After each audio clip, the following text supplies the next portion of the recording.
evening.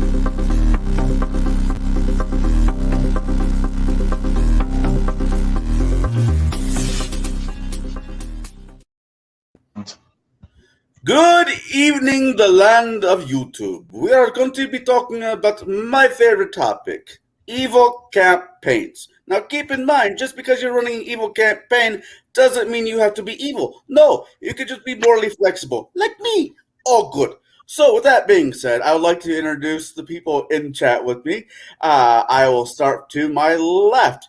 Kai, say hi to the nice folks. Hi there. Jade.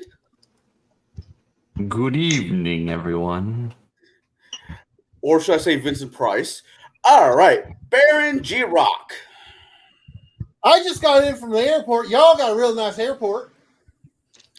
And the one and the only, the man with many shades, Shadow. I'll be playing the voice of reason tonight. How's it going, folks? If that's the case, we're all screwed. Anyways, moving on. But yes, we are talking about evil campaigns. The campaigns that people talk about behind closed doors. The scenarios that DMs think, ooh, that could be fun. But only if I can get a group of people as screwy as I am. With that being said, what makes a good evil campaign? What's the end goal? Do you want to do like a movie style where it's Heat or an Ocean 11? Or is it just an on-out, I don't like those people that over there and I want to get rid of them? With that being said, I want to start with Jade. Jade, if you were putting your notes together and decided to yourself, I want to run an evil campaign, where would you start? So the first thing I start is the organization that they're going to be working for. For me, my evil games, if I'm going to run an evil, is my players are working for some organization. They have been recruited by, I don't know, the Darkhold Assassins to be, part of their team, but they first have to prove themselves.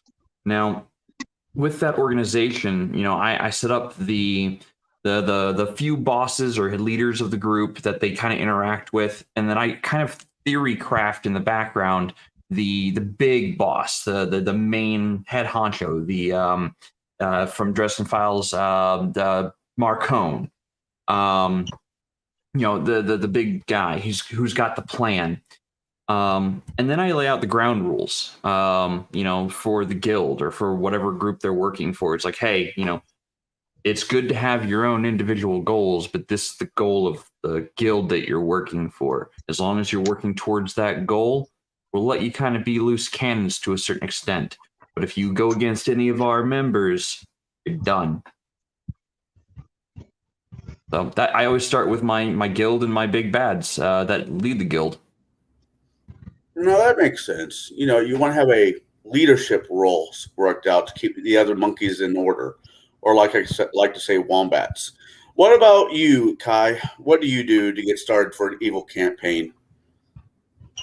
Honestly, I'll be honest, I just take the brakes off because most players are, as long as they have this thing called ambition and a drive, you don't even really tell them that, hey, do what you like. Because if I put them on a leash and say, be good boys and I follow the leadership, unless I'm really need to hold their hand and go, this is your first time being evil, and obviously you've never actually been somewhere. I might give them hey, here's the big boss. He's bigger than you.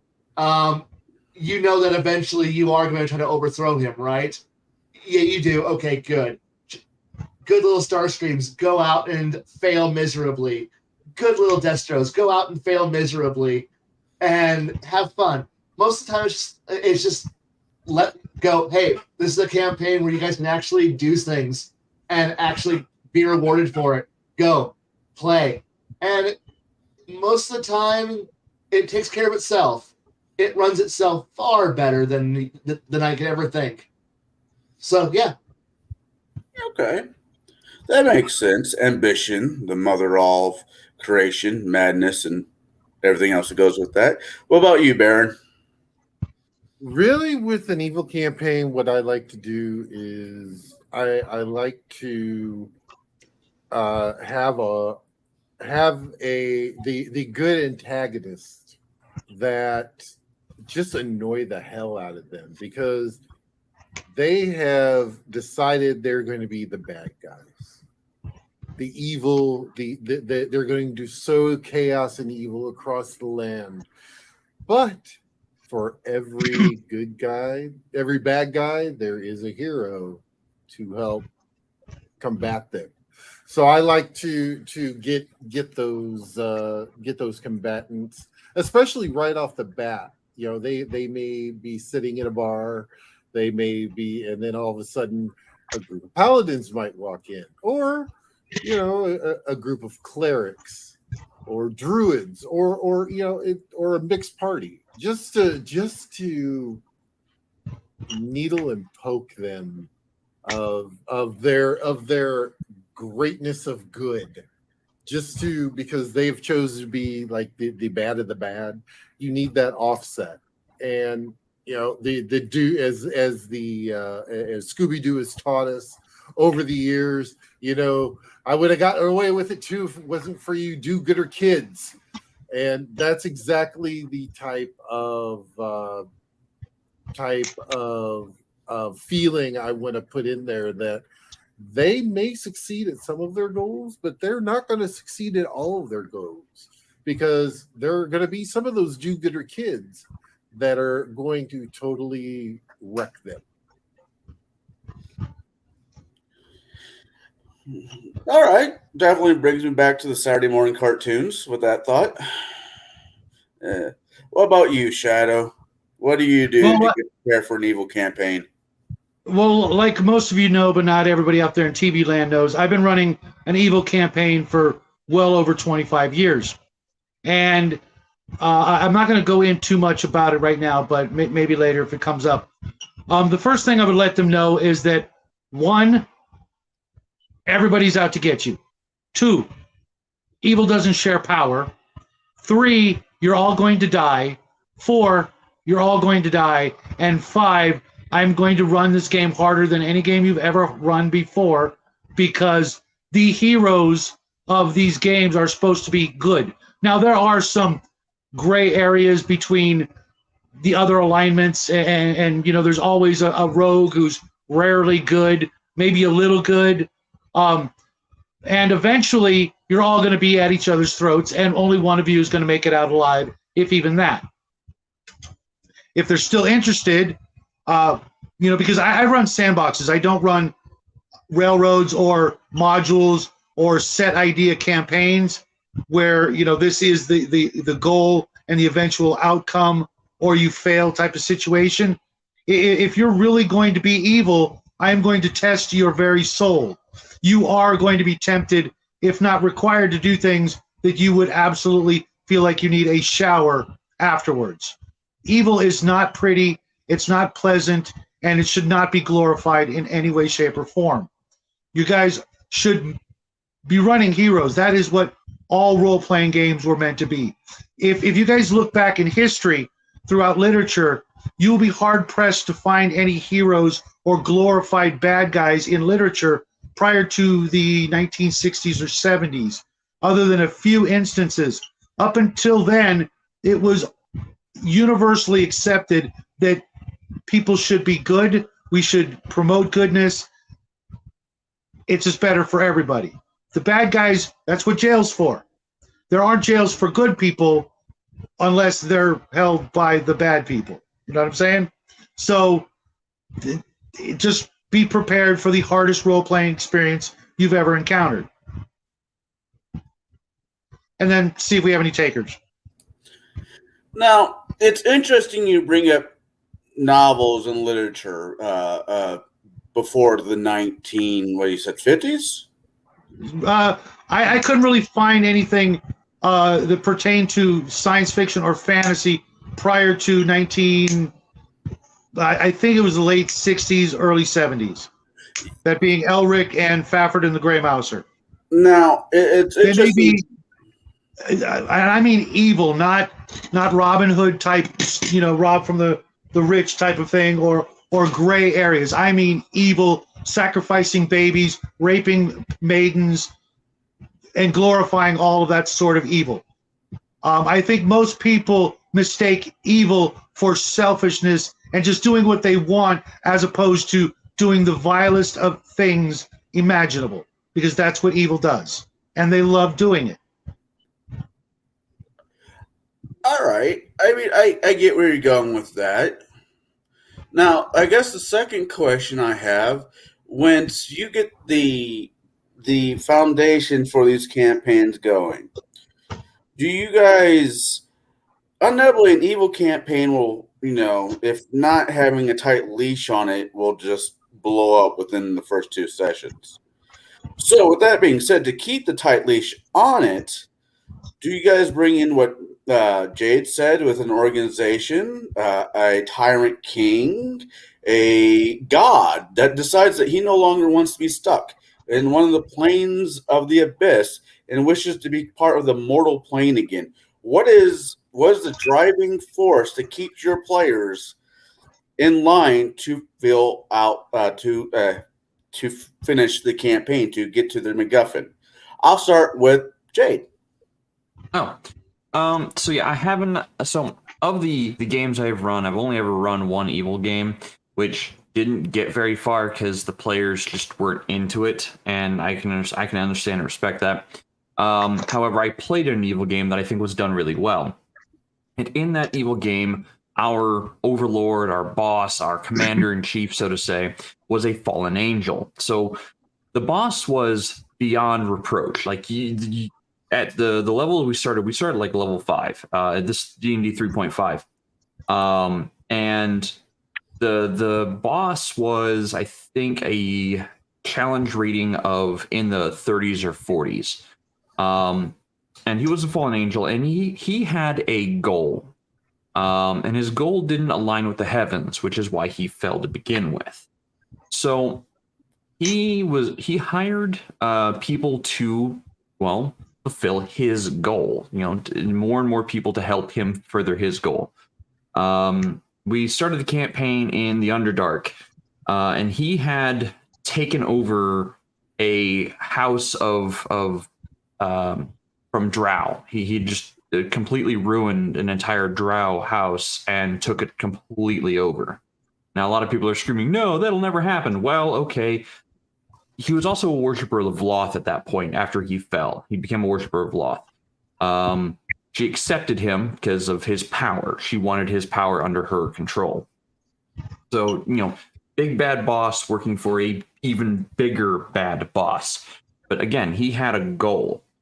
And everything we did, every mission we ran, was to further his goals, which, if they aligned with Loth, that was awesome. If they didn't align with Loth at the time, we kind of could get away with it to a certain extent, but we ended up getting punished if we were too far out of line.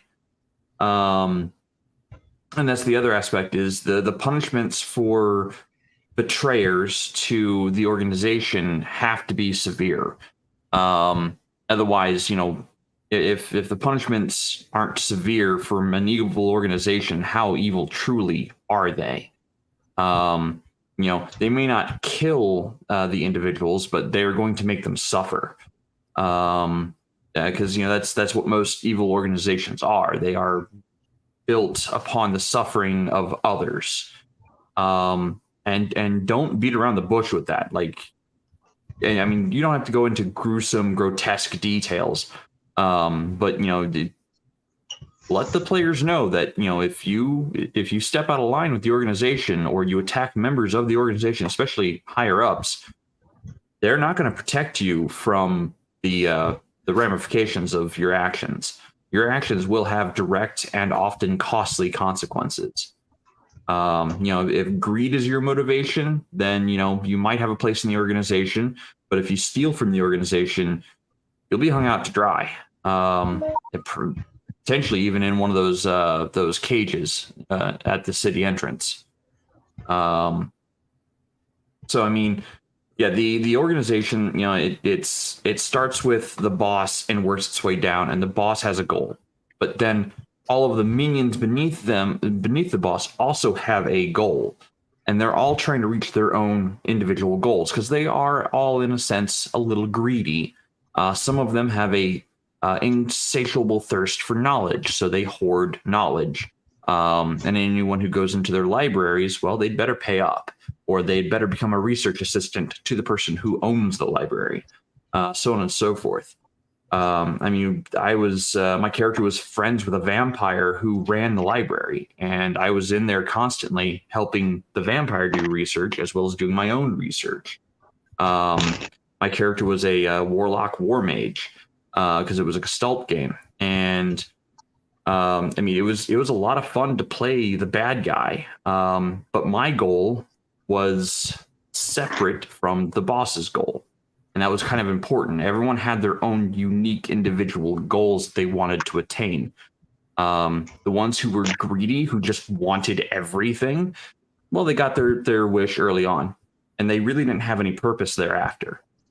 So they just kind of tagged along with the party for really no good reason. They just kind of felt lost. So if you're going to be an evil character, have a goal. And it doesn't have to be necessarily a horrible, horrendous, destructive goal. You can have a goal of, I want to build my own kingdom. And, that you might think, oh, well, that's a good goal. No, but I want to overthrow the other 9 kingdoms and other 9 kings because fuck those guys. I want all of them dead because I want to control the kingdom. I want the kingdom to run how I want it to run. That could be evil. Have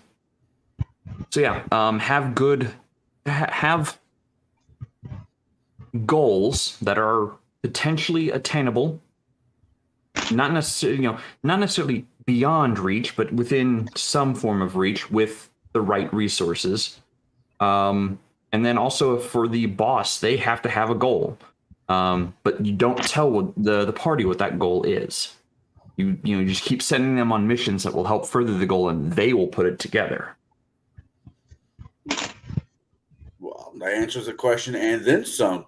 All right. Sorry. Well, no, that's fine. That's awesome. That's some really good information. Now, I feel sorry for whoever I picked to follow that amount of information download.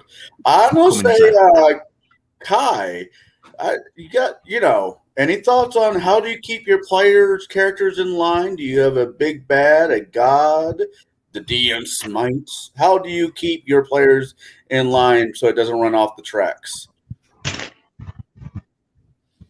I'll be honest, I use the fact that if you're going to try to take on the world or take over whatever, you're going to have to deal with everything else in the universe. I really don't like having a big bad to sit there and hold your hand and tell you, hi, I'm your Lord Morgoth. I need you to go out and get me 12 cups of sugar, a gallon of a dozen eggs and some milk, evil milk, because I need to do evil tasks. Because most of the time you're just doing fetch quests. So unless I'm doing hey, this is Cobra Commander, and I'm going to, and I need you to go steal for me some Hot Pockets, so I'm going to build an energy ray cannon. Most of the time, most players go, yeah, no, I don't want to do that. So I tend to encourage my players to, how do I keep you in line? It's the world. The world's against you. You do realize that. So if you break the law, do it in a way that leaves no evidence. Realize that I kind of have this role by understanding how law enforcement works, by understanding how organizations work. Ultimately, it's like, sure, that order of paladins that are over there in the distance who have that mountain fortress that you can't assault, it's full of treasures that you can't have. If you do something too off if you screw up too bad, I'm going to beat you to death with the paladins, or the arc wizards, or the clerical order, or the police, or the rangers, or the list of things that you will piss off is monumental. So if you want to be evil, if you want to be a crime lord, know that I'm going to unleash hell on you if you're not smart. I grow smart players when I say this is going to be an evil campaign, which, by the way, I don't tell them it's an evil campaign. They choose to make it evil. They can choose to be heroes, and I prefer heroes, but if they go, we're going to be evil, I'm going, all right, you've chosen hard. You chose to play hard. After all, Renegade for Life works. It's an option. Go for it. And yeah, I'm going to make sure that the world, if you go out there and go, we're going to go steal that magical tank over there that shoots fireballs. Yeah, we're going to go steal that. Why? Because we want to. Okay, figure out how to steal it. Now the world's going to kill you because you have a tank now. Congratulations. But have none of you played, Grand Theft Auto or Saints Row? You hit 5 stars, you're fucked. That's how it works. That's just going to be how it works. I don't need to keep you in line. You should realize if you're playing a drow campaign, you fuck with the Priestess of Lolth, guess what? You get turned into a Drider. So how do you not be turned into a Drider? By being smart? By being smart. Now, be smart. Don't attract attention until you're ready. And then you suddenly, and I don't give them a whole organization.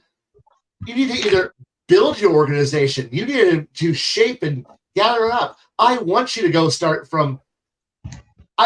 work towards what you want to do. Make deals, make enemies, slowly congeal your evil. I don't need to give you a plot at that point. I don't need to give you a campaign. They're the ones who are doing all the hard work. And I only have to sit back and go, the FBI is watching. You know that, right? Yeah. You should probably be more careful. Why? Because there's a few more unmarked vans in the area. They haven't caught you yet. They haven't got enough evidence yet. You should be doing your job of being criminals. Smarter? Smarter. Because Keanu Reeves been spotted in your area. Ah, shit. Is it surfer or gun-toting? Surfer. Okay, we're fine. And that's how you do it in my book. Till you kill the dog, and then it becomes a whole different. Boo. Right. Like I said, is it Keanu Reeves? Is it the server Keanu Reeves? Yes. We're okay. Thank God. Wow, talk about some 90 nostalgia with that statement. With that being said, let's go with you, Baron. Like as I've asked, do you have a big bag, an organization, or a deity that keep your evilings in line? Well, as I stated before, it's more of, and it kind of follows along with the way Kai does it. It's the environment. If you do stupid things, you get stupid prizes. Things are going to happen. You win stupid prizes. I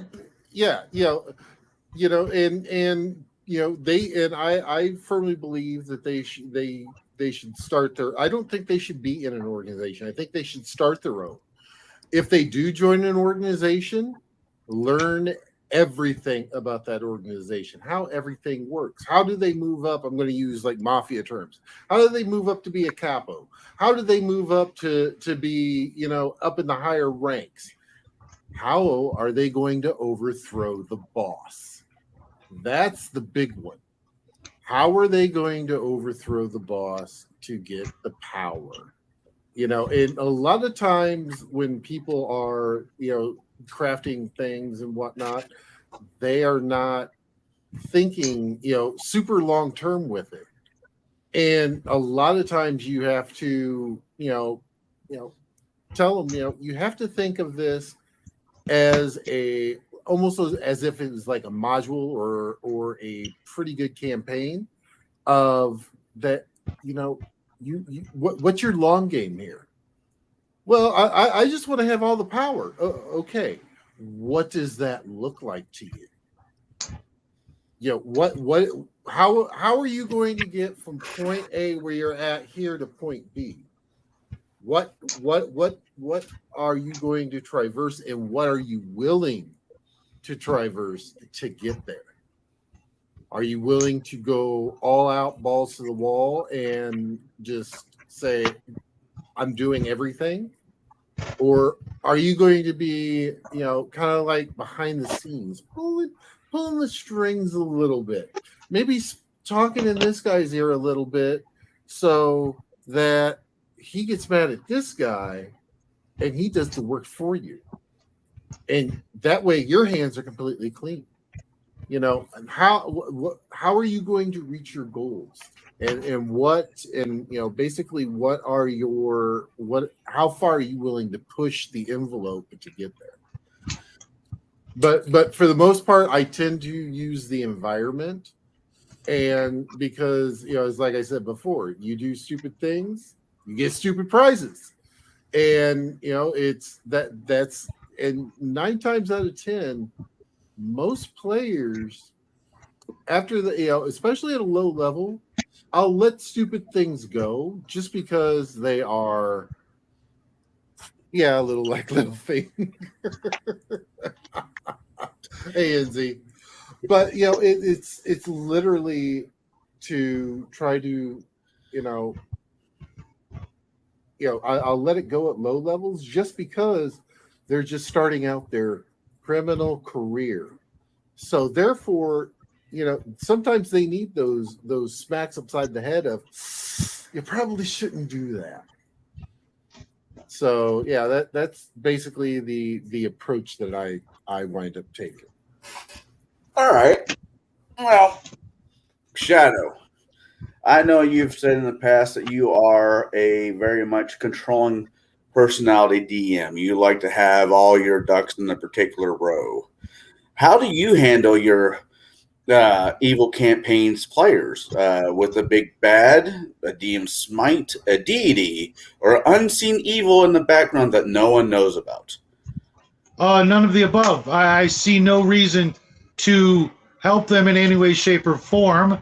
It's just the opposite. It becomes quite adversarial because, as everybody said before, the entire world is out to get them. There is nothing they can count on but the other players at the table. And if they don't work together, they have nothing. That is the only way they can survive because the Dungeon Master plays everybody else. Every god in existence that is evil wants them to fail and die and become slaves in their realm. They don't want more powerful minions. They just want more minions. It's all a numbers game. All they want are more souls for cannon fodder. They don't want more powerful minions that could challenge themselves. There is nothing that's going to help them but the players. That's why the campaign that I ran worked at all, because they had each other's back. The only rule they had was no backstabbing. We are the only people we can count on. Mr. Dungeon Master is going to do everything he can to kill us. Therefore, we have to rely on each other every second of our gaming existence. And that's why they survived, because they had each other's backs. That's all they have. All right. Well, that actually leads really well into my next question that got brought to us by a mutual friend of mine in Jade. He asked how to get teamed or group of evil characters to work together to overcome a goal, and how to keep motivated geared towards those goals and not against one another or limiting the killing of each other. How do you keep it from being a PvP in the very end? Now, I've started with Jade the last few times. I'm going to switch it up. I think I'm going to start with, Kai, you work with the young, the questionably moldable youth of our city. How do you do that? How do you keep them from killing each other, I should say? I don't. Because, but no. Let me amend that.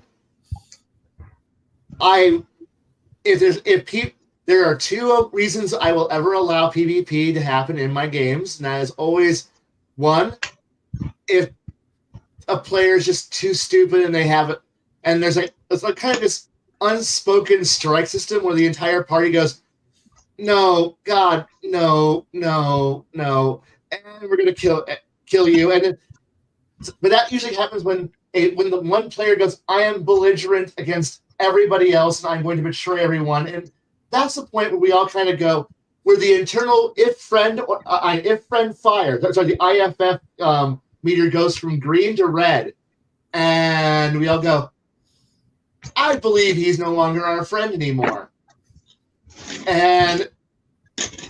But that's usually through role playing. And if one player goes, I'm a lone wolf, I'm going to betray everyone, and the rest of the party goes, you do realize that we kill major bosses, right? Yeah. And you're not a major boss. Yeah. Do you know how long you're going to last? Less than a round. You don't have the hit points, boy. You don't have the hit points. But I'm out. No, you weren't prepared. Or I have a policy of you can't kill another person unless you can present me an actual case on why they need to die. And then I will sit back and go, present your case. And then the people who are, and the accused, the one who's going to die because PCs are murder machines and they will obliterate anybody else they ever look at. So with that, I'm like, you who's condemned, you get no say. Shut up, sit over there. Now, the other 5 people, make your case on why I should allow you to kill this man. And they present all the reasons why, and I go, that sounds fair. Now you can speak. Now, offer your defense on are you going to reform because you know the penalty? Death? Yes. And then they can defend themselves. I gave them a couple chances to get out, and if that one person goes, I'm a belligerent tool because that's what my character is, I go, well, condemned? Let's make it a really cool scene. Now, kill him cinematically, guys. Make it work. Make his death entertaining. And I can get at that point. I, the GM, get to sit back and act as the Roman Emperor and go, "Nope, you're dead. Take care of it," and let the party murder the person on screen in front of everybody else, and let the dice speak for themselves. And then go, "No, make this cinematic. Make this fun. Don't just murder them in their sleep. Go, kill." And once it's dead, it's like, did you learn your lesson? Don't betray the party. The party is everything. And if you're going to betray the party, kill them first with everything. I stack the deck in your favor before. Now, move on. Anyway, make a new character, on with the game, and move on with our lives. You know, there's a TV called Survivor that's on one of the channels. I don't remember which one. I think I caught like maybe 8 episode of it.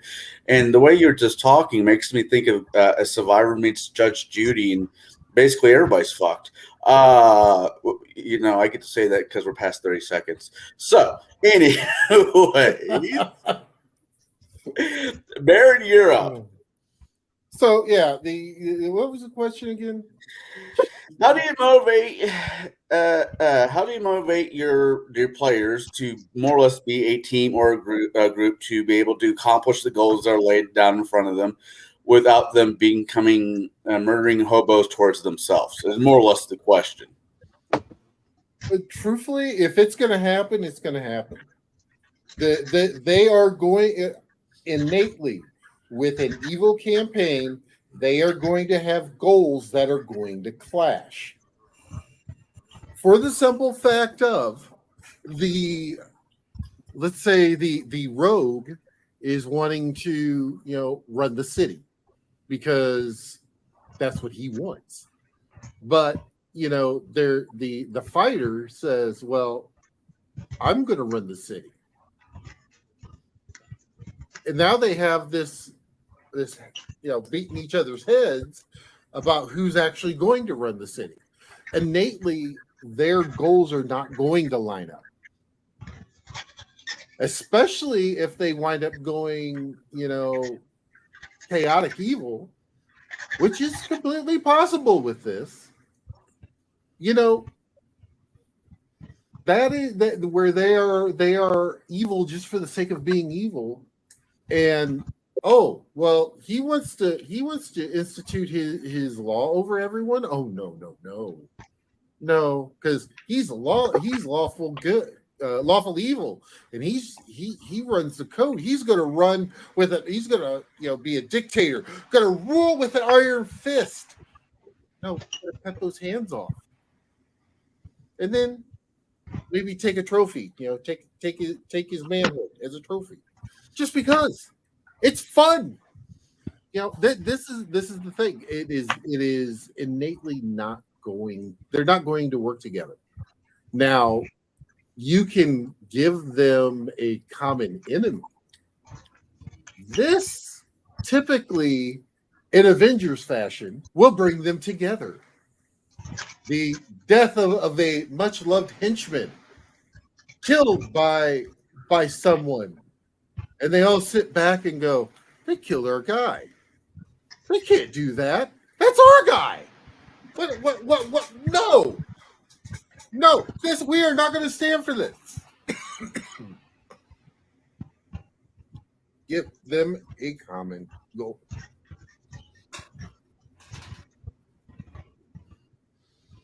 All right. Anything else, or are you good with your last cough? All Good right. with my last cough. So, hey, Sean.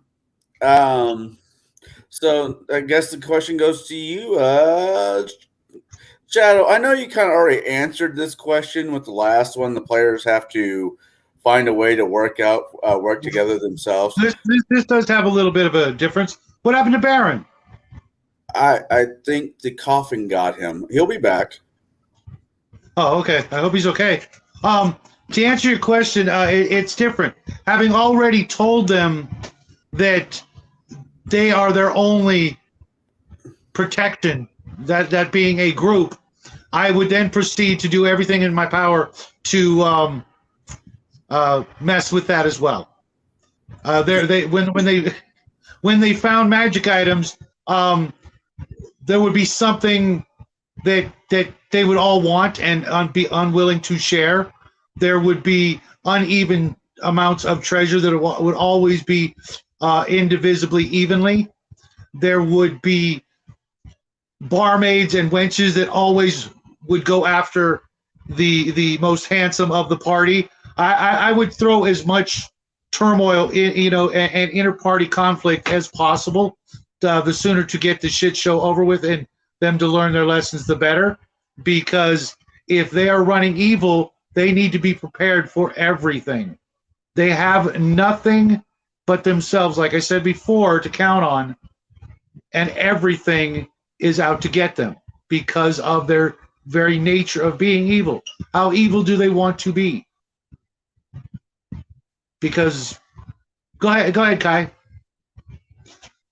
I want to push a reporter into a subway train. That's about where my evil is at. All right, Frank Underwood. Yes. Back to you, that as Shadow. well. And she was cute as hell too. Such a shame. That's it. I would do everything. I would pull out every dirty trick, and let's see how evil they are. Are they going to take the bait? And there's one cool evil weapon, and everybody wants it. Are they going to give it to the player who needs it the most, or is the biggest, strongest, baddest, evilest character going to take it and say there's nothing you can do about it? Because that's true evil. Otherwise, they're really just plain selfish, like I said before. Okay. All right. Back to you, Jade. Since this is our, like I said, mutual friend between us who asked this question, I figured I'll let you answer it last. Once you decide to unmute yourself, that is. Sure. So the person who posted this question actually posed the entire topic. And let's see here. Just to get a team of evil characters to work together. So this is where that common goal comes in. And oh man, I can't even remember what the first mission was, but it wasn't like go fetch me this. No, it was more of a go infiltrate this place and destabilize it from within. That was actually the first mission. Start to destabilize the forces that oppose me, and I will reward you in what you seek.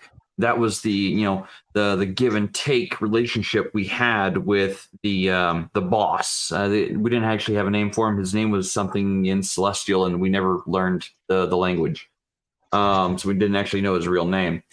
No. So as far as goals go, everyone has their own unique goal, and we get that out of the way first. We all went around the table and was like, what is your goal in as simple of terms as possible, or that you are willing to share? I had the goal of trying to rebuild a kingdom my character had come from. Now, background about the character: he was thrown forward through time due to some supernatural cataclysm in his own home time and place. So he was thrown forward through time and dimensions. So he was trying to either A, find a way back to his home, or B, and he was willing to sacrifice literally anything to go home. There was no price too high for him to go home. Or B, refound his kingdom in all the glory he thought it was, even if he wasn't, because he was a child when he was thrown forward through time. So he thought the kingdom was this great symbol, but he never realized that gods tore it down for a reason. He never understood that part of it, because that part was never made clear to him.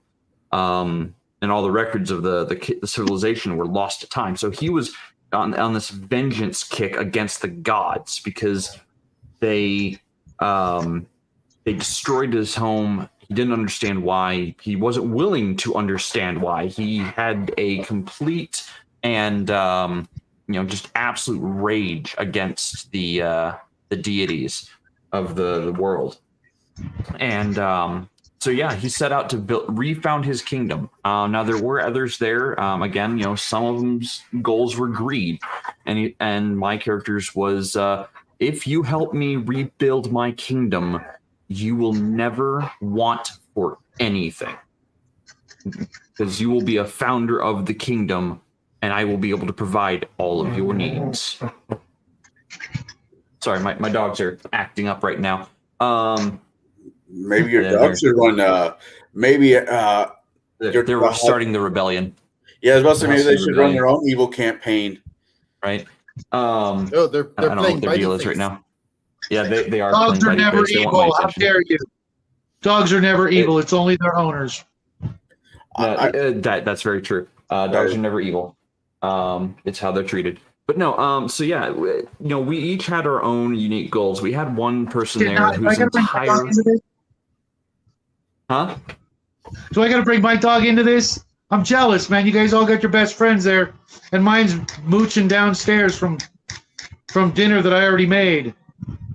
But no, so yeah, we all had our own unique goals. One person's goal was knowledge above all else. I mean, he was willing to do anything to attain and protect knowledge.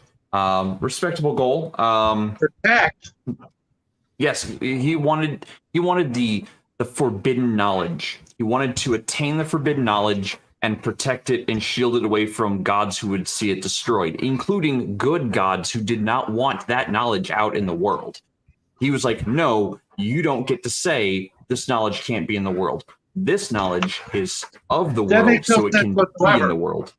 Huh? That doesn't really make any sense to me. It was like...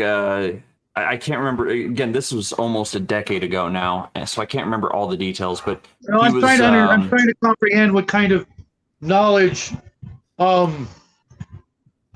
to become a God wouldn't want you to have, other than things like necromancy and things that are pure evil. And with that knowledge, one would inevitably find out that evil never triumphs. And that's the other aspect of it is he didn't want knowledge to be destroyed ever. It was always supposed to be preserved. And he was actually not a evil character. He was, I think, true neutral or neutral evil. That makes more sense. And That makes more sense. He didn't. Like I said, he wanted to attain knowledge and keep it pristine. And he didn't care at what lengths he had to go to ensure knowledge could never be destroyed by anyone. He didn't care if the person was evil. He didn't care if the person was good. If you are there to burn his library down, he is going to absolutely eviscerate you. And he would do it while you're alive. And he would draw the process out. Like you do not go to his library to destroy knowledge. Period. And he had good books. He had books from the good gods. He had books from the tomes of the evil gods. He did not care what the knowledge was. Yeah, he did not care what the knowledge was. Was this your character? No, this was actually a friend of mine. I was playing the mage who was trying to refound his kingdom that he came from. Okay. Yeah, that's what I figured, but I must have missed that other part. Yeah, I think I knew we all had our goals. Character. Yeah, you know who played this character. Yeah, it's the same character. So it really came down to explaining what our goals were in the most simple terms as possible without giving our entire hand away. And then we could find the commonalities between the different players to go, okay, I like your goal. I'm willing to help you if you're willing to help me attain my goal. And the thing is, they were like separate goals. They were at like ass and opposites of the world. Once a person attained their goals, like, all right, I've attained my goal. Let's get your shit done. All right. Well, actually, that brings me to my next question, which is hopefully feeding into each other. I see that one. I'll ask that question really quick. What would you think of a Karen archetype player in an evil campaign? Oh boy. I'm going to start with Shadow. No. We're going to start with you. Me? No. I'm the host. I don't get to answer questions. Oh, yes, you do. This came from the crowd, so we all get to chime in on this one. All right, a Karen archetype. So he's a paladin. What would I do with an evil campaign? Even Karens have their place in the world behind bars, in my opinion. But I don't know. I don't actually have a great answer for this one as of yet. So I'm going to push this. I'll push this question back a little bit later. I'll move to Kai because he looks like he's ready to fire. I want one. I want a Karen in my campaign. I want a player to be that person who walks into an ordered society, a good society where everyone's happy and everyone's doing their job, or at least being lawful, neutral, and boring in their life. Having a mundane day going, man, I got 4 more hours of my shift and I just got back from lunch and, it's been a pretty good day. And then have that one person who just shows up and who's like, I'm here to be pissed, to fuck up everyone else's day. Because that creates energy, an unbalance. Something fun will happen. If I got a player whose entire job is to go in and flip the table, demand things. Finally, I got a player who I'm like, I encouraging you. In real life, I would stab you and throw you in a closet. But in game, I want you because you're going to be demanding. You're going to force things to happen. You're not thinking about what's the optimal choice, what's going to get the best results for the entire party. No, you're a fucking Karen. You're walking in there and going, pissed. I demand to see the manager / head of this establishment, I need to see the mayor of the town. I have a complaint to lodge with the homeowners association. I'm pissed and I'm entitled. Hand over everything to me now. And now I get to, as a GM, go, oh, good. I get to now beat you up. Or I get to use the fact that you're a Karen. Thank you for bringing it to my attention.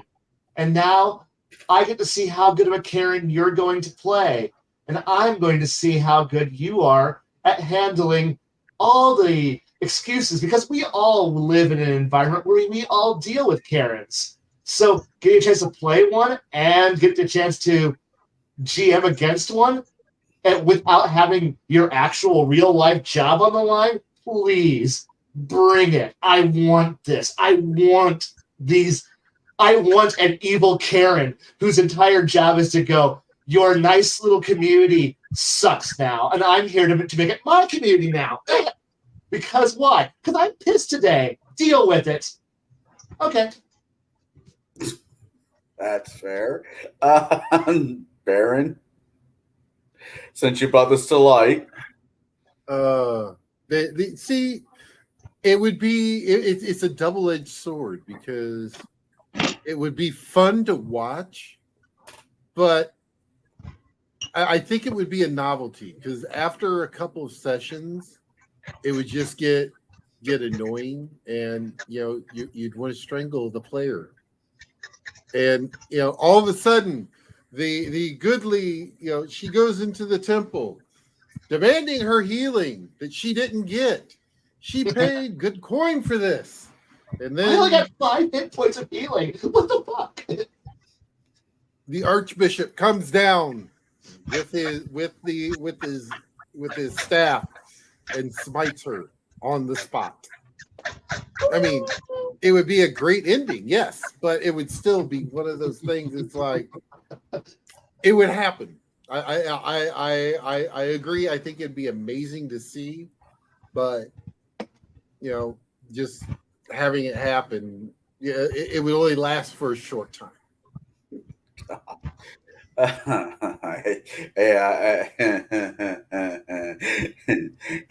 Shadow.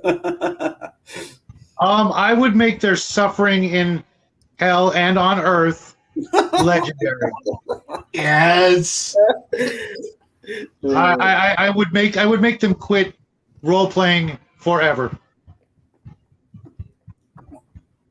All right. I mean, yeah, I'm not too far behind on that thought processing. Jade? When life gives you lemons, you don't make lemonade. No, you demand to see life's manager. Yes. Get mad.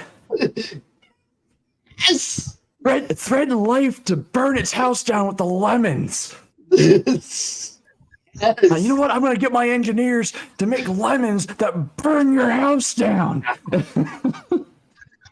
I love Portal Cave 2 Johnson. for that reason only. Yes, Cave Johnson. Thank you very much. No, Karen characters. Man. I would. Oh, God, how would I even handle that? As a character, they run up and demand to see like the head bishop. You know what? They might just get their wish. They might see the head bishop. The head bishop might be a fucking 18th level paladin, and they might be only level 5. You know what that paladin's going to be doing? Oh, detect evil. Oh, why are you here on my church step? First things first, I'm going to activate my smite. Go ahead, move's yours. But conversely, sorry. Can I get on a second? Go ahead. How often do your players normally just demand, because we're heroes, to walk right into the king's the king's foyer, to go see the archbishop, to go see the archwizard? We're already playing Karens to begin with. We think we're entitled. We already think we're entitled motherfuckers. We already are Karens. So taking it that one extra step to go, I'm the most important person on the planet, is just a tiny leap from where we're already at. I mean, you're not wrong.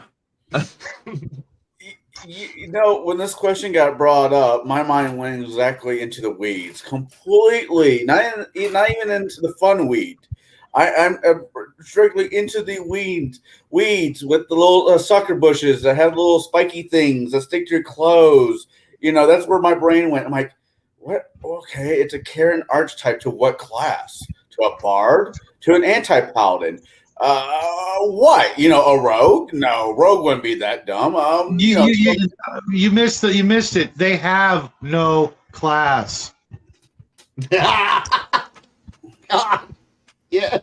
Yeah, but no, I get what you're saying, Shadow, and I completely agree with you. But that's just where my mind went. So when it was brought to me, I'm like, I have no good answer right now. My answer is this: if somebody sits down at my table, let's say it sits down at one of my pay tables, where they're with 6 of the people that paid money to be there, who wants to have a good time, and they demand to play this type of character. Oops, my dice keeps rolling natural 20s on attacking you. I don't know how this happens. My manager's out there if you wish to talk to her. Have a nice day. I think I just get them away from the table as fast as I can. Now, if the same person comes back and says, okay, I'm serious, I want to play, I want to play a rogue character, then I will welcome said person back to my table. But I will not put up with that kind of nonsense because, like most of us, when we run a campaign, we have a story that we want to tell. It being good, evil, or whatever, we want to tell our stories. We don't have time for that nonsense. And I'm not going to have somebody disrupt my table with that nonsense when the other 5 people paid to play. I'm not going to do that. Now, if it's at my home table, where's my beer? Because if I have to sit through this bullshit, you're buying me beer. Better yet, where's my whiskey? And a pizza. That's how I would handle it. But yeah, that was a great question. I mean, it's a question, and it was great. I wouldn't call it great. It's giving me a migraine. Wait. I covered that. It was a question, and it was great of you to ask it to us. That's about where I'm going to go with that one. So with the Karens aside, I'll give you that. With Karens and Chad's aside, the next question is.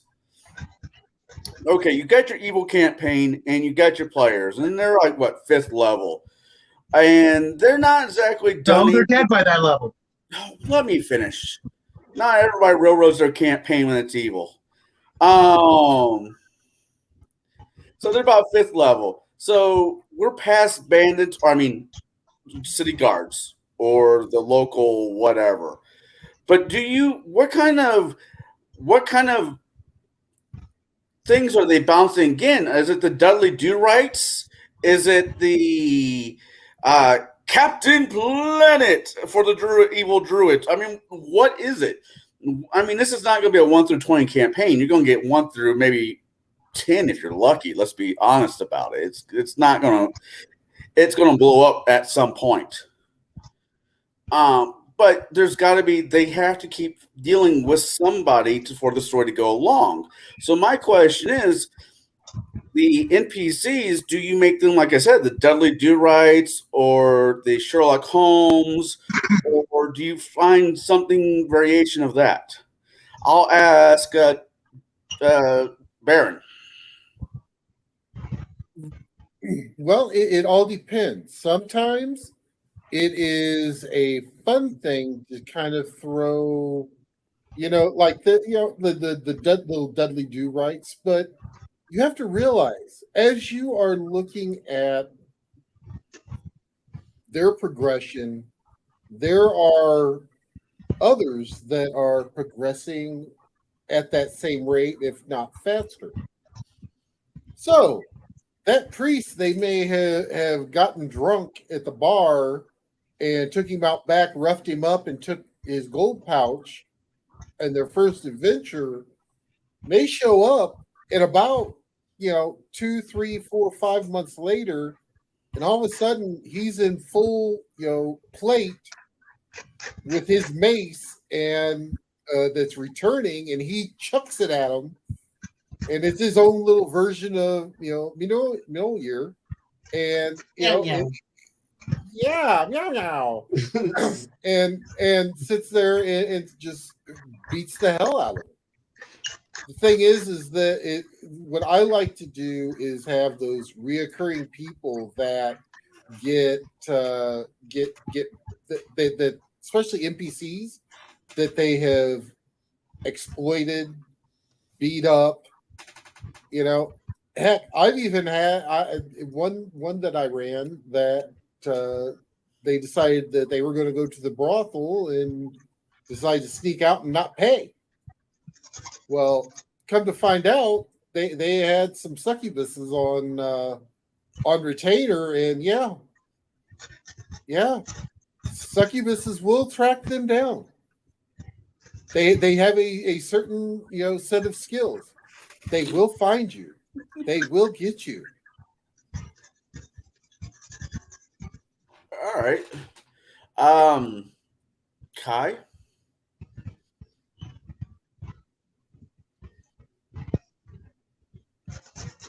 Over all the episodes that we've been working on, you always had there's been this common theme of you need to have a very well-developed world where you understand all of these hundreds of moving parts and gears that are all working off screen, and you'll never actually see them all happening at once. This is where it all starts to come together at, where, sure, the town guard, it's like, okay, cool, I have an armored car. I run through and I rob some banks in Peoria. Is the Peoria police going to stop me? No, but the local National Guard might. The state police might. Other resources will be called in. This is where knowing how everything works, eventually you might run into, Walker, Texas Ranger shows up to beat your ass in because, well, you've earned it. You murdered somebody who's important. There's a reason why we have the Secret Service or special investigation divisions who do look into these things. And eventually, they come a calling, and you're going to get caught. You're going to get shit. There's always someone bigger out there who's going to come after you. And if you don't know how to keep your head down, if you don't know how to make cartels and make good deals and fight your wars in the shadows, the things in the daylight are going to come and crush you. The things in the shadows will crush you. You got to be smart. There's always something. Well, the police are just the local police. Yeah, but little did you realize one of the police officers is a ex-military. He might know some shit. He might go, hey, here's an idea how to kill these fuckers. And suddenly, I'm going to go fight a donut munching little cop. Until suddenly, that one guy who goes, no, I've been through this. Let's go kill them. Wait a second. There's no one to be high level in this area. Yeah. You didn't do your intel right. But you didn't do your intel. Shit happens. Or I'm going to cause a problem. The biker bar down the street does not like the fact that you're causing problems. They're a biker bar. Dude, you're about to die. You're about to die horribly. Go. Enjoy your last moments before a pool stick ends up your butt. Go. Have a good day. Wow, that was a vivid thought processing there, Kai. Remind me not go down to Tops and Tails anytime soon to go play pool. Okay. What about you, Jade? Okay, so what kind of enemies do I throw at my party beyond 5th level? Right. So again, yeah, I'm gonna say it from the playing side of things, because I more recently played an evil character than I ran an evil game. So what the game master did for our foes, we were up against a drow house at the very beginning. Infiltrate and destroy from within. So a lot of our enemies were created NPCs who were also evil. They were the greater evil, or they were the evil that we needed to destroy as an evil entity. But they were making deals with illithids or some such other nasty in the Underdark. And so the house had to be exterminated from within. That was our first main mission. Our second mission sent us to another dimension, so to say. and we ended up fighting against a party of heroes. There were champions of various gods that were trying to stop us. We ended up, I tried to end up talking them down from the fight because I was very charismatic and diplomatic individual. I was a lawful evil character. And I had given them the option to walk away because we actually outnumbered them, I think, 1.5 to 1. And they didn't have big enough guns with them to take us on. And I tried to explain that as well. It's like, yes, you have the power and backing of your gods, but you are still mortal. You still can't die. You realize this. If that is the cause, if that is the sword you want to jump on, then that is fine. We will do this. But I'm giving you the option to walk away and let us be. And at the time, we were being explorers, not necessarily evil fuckwads. So they accosted us on a road, which was their mistake. We ended up absolutely destroying them. No, other enemies we fought along the way were aberrations, other bigger evil entities. I think we ended up going against a red dragon, and that's where I coined the well, I don't think I coined it, but I definitely used the hell out of it. Was resistance is not immunity. Just because you're resistant to something does not mean it can't kill you. As well as if it can bleed, it can die, was also a common phrase we used. So we fought dragons, evil dragons. We fought other evil entities. We fought, I think the big bad was an epic aboleth. Like at the final encounter was this like water creature. Yeah, it's definitely an aboleth. We also fought elder brains of mind flayers. So I mean, and the GM did a really great job making very interesting use out of the heroic classes to send at us, as well as the other evil beings and other evil type classes, necromancers and other like what I think he even sent red wizards of Thay at us. Yeah, it was some of those encounters were knockdown, drag out fights, and some of them we made it out by the skin of our teeth. And again, because we were evil, we only had ourselves to rely on for protection, for healing, for eating, for going on. So we didn't have a support staff or support team willing to back us up or give us aid. So a lot of those fights were down to the nail. But you can definitely make some interesting encounters, especially against hero classes, to send a party like that. Okay. Shadow? I would create a team of bounty hunters using the mirror of opposition. Fuck those mirrors. Fuck those mirrors. Fuck those mirrors. I would hunt them down to the ends of the earth using identical copies, but the characters they should have made instead of the miscreant reprobates that they decided to roll up, and hunt them down with their own swords, their own spells, their own visages. They would rue the day they decided to waste my time with an evil party. No, I would be fair about it, but I would definitely use not necessarily exactly a mirror of opposition. I wouldn't put it in front of them and then boom. But you're running a fighter? Well, you'll be hunted down by a good fighter. You're running a wizard? Good wizard. You're running a rogue? Probably a druid. You're running a priest? Definitely a goodly priest. And they would probably also have some men at arms and henchmen and hirelings and the local town mob, etc. I would run them to ground every second of their lives. All right. Kai, you wanted to say something?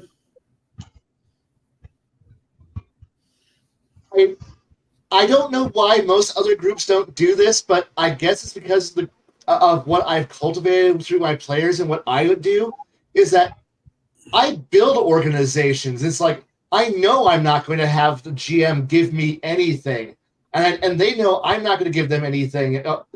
So they build criminal organizations. They'll hire on. There's a great comic that is an old G.I. Joe comic from like the 80s or 90s that was beautiful, where it had like the Barretts going over saying for Cobra, and then you had Firefly jumping over going for income and stable games, and he's going over there to go fight too. And it's like, you realize that most people will murder other people for a paycheck. And when you realize, well, sure, the heroes are, but I just need to realize that if I can generate enough income, as you're being evil, and this is the one thing that most GMs don't forget, I kind of forget, is we kind of encourage bad behavior by being an average GM. When we starve our parties for wealth, we encourage players to scrabble for everything. So unless you like periodically give them little pets that are calming, saying you're a good guy, you're a good person, and if you wait your turn, you're going to get a nice little treat for being a good player. But let's be honest, we're all in it for the loot, the treasure. Sure, we say the nice little catechisms, the little things saying we're heroes, we're noble, we're out to save the princess and to get a +3 set of armor. Yeah, we're here to restore the kingdom, but I do need a new magical ring. My sword's getting a little mediocre, and you are upping the threat a good deal, GM. So unless you give us an upgrade so we can be able to handle the threat that we perceive as coming, we're going to procure it in our own way. And if you then dangle over them saying, look, this shop, and if you pay 25,000 gold pieces, I'll give you this really cool new item. And then the party looks at their pocketbooks and goes, and sees a little moth and some old chewing gum in the bottom of their change bin, going, what do you mean 25,000 gold? Well, now you can go on a quest for 25,000 gold, or we procure 25,000 gold. Rogue, get on the job. Yes, sir. I'm off on. And then it turns into your campaign derails and it becomes Ocean's 11, or we just go in there in Italian job the guy who has the cool item that we need, and we're going to steal everything because we GMs have encouraged greed. If we have obstinate Karens at every turn, we've encouraged our players to think in wrath in terms of, I'm tired of dealing with every single door being slammed in my face. I'm tired of every of every town guard. The threat is a dragon over in the horizon. There's an army of orcs coming. Why can't any of you pick up a sword and defend yourselves? Or pick up a sword and walk with me and help save? Church, why aren't you helping me? Oh, because you're useless. You're a 12th level cleric who's sitting on your fucking ass and doing nothing in your temple until we need to come in because Bob over here died again. Can I get a free ice cream cone? Not yet. Okay. And we've paid you close to 75,000 gold pieces in gems to get Bob back numerous times. But when we need you to stand here on the line and fight for us against the demon invasion, you're not going to do anything until we pay you. Yeah, you're right. So you know what? If none of you want to do a damn thing, see, this is what we do as GMs when we're being assholes and creating problems for our players. We are pushing them ever so slightly with every time we are a dick to our players to go, you know what? Maybe I can go join the barbarian horde. Maybe I can raise a bandit camp, a bandit team that will fight for me. Maybe I can make a deal with a demon because everyone else is retarded and doesn't deserve my heroism. You have to do a job. You're walking a tightrope unless you literally sit there with a bat and say, if you get out of line, I will fucking kill you. And at that point, your party has to sit there and go, please, GM, what is it that I'm allowed to do?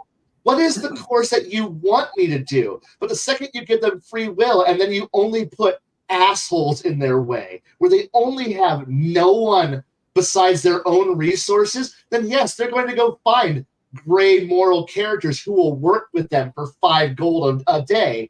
And at that point, you're like, well, I need to pay for 25 people. I need to earn 100 gold a day. Well, that money ain't growing off trees, and they're going to go off and procure 100 gold a day. Because some of us think in terms of spreadsheets.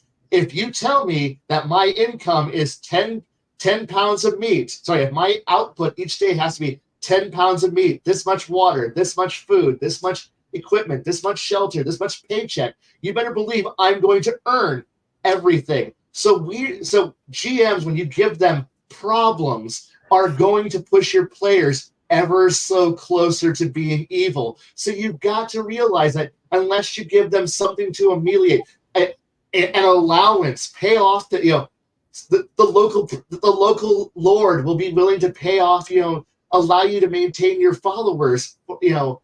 You're going to eventually have players who are going to just go, fuck it. And this entire region sucks. It will be better with my flag over it. And at that point, you start stabbing the local duke and then setting yourself up and going, I'm a better lord. And you get Julius Caesar start showing up. You get the Arturus Minx. And then when you're a GM, and to use Arturus Minx from StarCraft as an example, from the novels, it's like, oh, I'm a GM. I'm going to murder your family. You do realize that's what happened to Minx, and then he ended up literally killing an entire sector. What we do is paid back in full. We think we're in control, but if we don't kill that player's going to sit there and go, you killed my home world. You killed my family. I'm going to figure out how I'm going to ruin everything. We push them to evil. If they don't start evil, we push them to it. Okay. Well, thank you for leading me into my next question. I kind of like having you last because you just feed what I'm already thinking as for my next question. Now, let's say you start a campaign with all good players, all good aligned players, and you kind of do what Kai over there says. You kind of wheedle at their morality. They're just not. They're trying to do good things. They're trying to be the heroes, but they're just getting grift from everybody, and the alignments, because of some mechanics in 3.5 and other games, their alignments start to shift, where they are going to go look for these items that they need to get the job done. Now, would this be something you would do as a DM, saying, well, I want my game to turn into an evil one, but I only have good players. Can I twist the knife far enough to get them to go evil? Would this be something you would do? I will start with Jade. Oh, geez. Sorry, I was looking away. I know, I'm not. Okay, so because I was barely paying attention, I was reading. Say that again? Yeah, -5 points to Hufflepuff. Well, I'm not a Hufflepuff, so it doesn't matter to me. All right. Let's say you start with a good campaign, good aligned people, right? And you think to yourself, you want this to be an evil campaign in the end. How would you twist the knife to turn the players from being good to maybe not lawful evil, but fuck you, I'm tired of your shit evil? I can do this on a dime. It doesn't matter. I can turn that campaign around on a dime. So the easiest way, honestly, to make the players become evil is not through changing their alignment. It's not. It's letting them be min-maxing murder hobos. That is the easiest way to make them become evil. Because if they are only focused on kicking in the door and killing everything that moves, regardless of what it is, they themselves will become the bad guys of the story. And I can explain this because I've seen this happen. the players might get rumors of these this group going around being merciless bandits and murderers in one town, and they're like, yeah, let's go find those guys and kill them and take their shit, because that's what murder hobos do. So they go try to track down these fiends, and they get to this location, and they meet up with another band of adventurers, and they kill the adventurers without even giving them a chance to say anything. Then they get to the next town. They hear about another group of adventurers out there being, evil fuckwads and murdering everything. So they go find that group and murder them. Eventually, they come across this town where there's a bunch of undead and even undead children, and they murder every person, man, woman, and child, because they think they're all necromancers. They finally get to they get into this kingdom of necromancy, and they get to the final end boss is this king, this Lich King, and the Lich King goes, "I tried to stop you. You didn't realize what you were doing. You were murdering my entire kingdom because we were going through a plague, and the only way to save my kingdom was to turn to necromancy, to keep my kingdom alive, so to say. And you decided to destroy the entirety of the kingdom, and now you're here to destroy me. I'm not going to fight you. Just end it." And when the heroes decide, wait, all those people we killed, all those adventurers, yeah, those are the people I sent to stop you from your murderous rampage, but you murdered them. Congratulations. You have ruined the kingdom. Trip. Yes, it's a guilt trip, but they themselves went on that journey by themselves. They chose to take those actions. And I will put the screws to them, because I will let my players take those actions. I'm not going to stop them. If they want to be absolute murder hobo centric and just want to waylay an entire kingdom for their greed, and they want to call themselves good, they got another thing coming. They are not good. They're doing it for greed, for power. That is the antithesis of evil.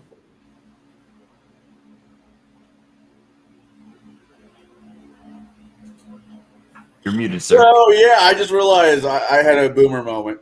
Now, as I was saying, who wants to follow up that answer? Because that's a brass ring answer there.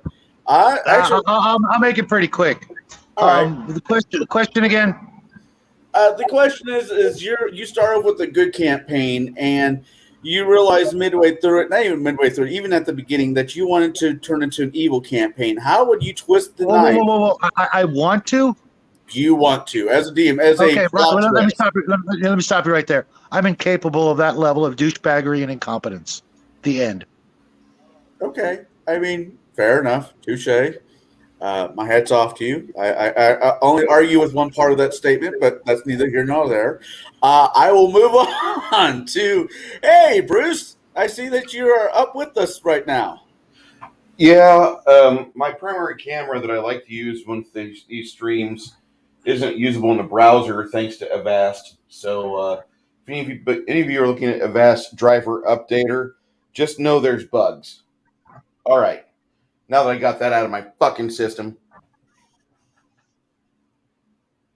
this little Logitech $50 camera is working at 720p, so I'm not upset. So you're trying to take a good campaign and you're teabagging your entire party. You're basically dunking them and saying, ha ha ha ha ha, you thought we were on a quest to get the Grail, but really, we're going to fuck over the entire world because I'm going to let you play evil. Is that what you're saying? No. The party plays good aligned characters that turn the campaign turns them evil. The campaign turns them evil. So you're playing in Ravenloft. Sure. Professional douchebaggery. Okay. Ditto.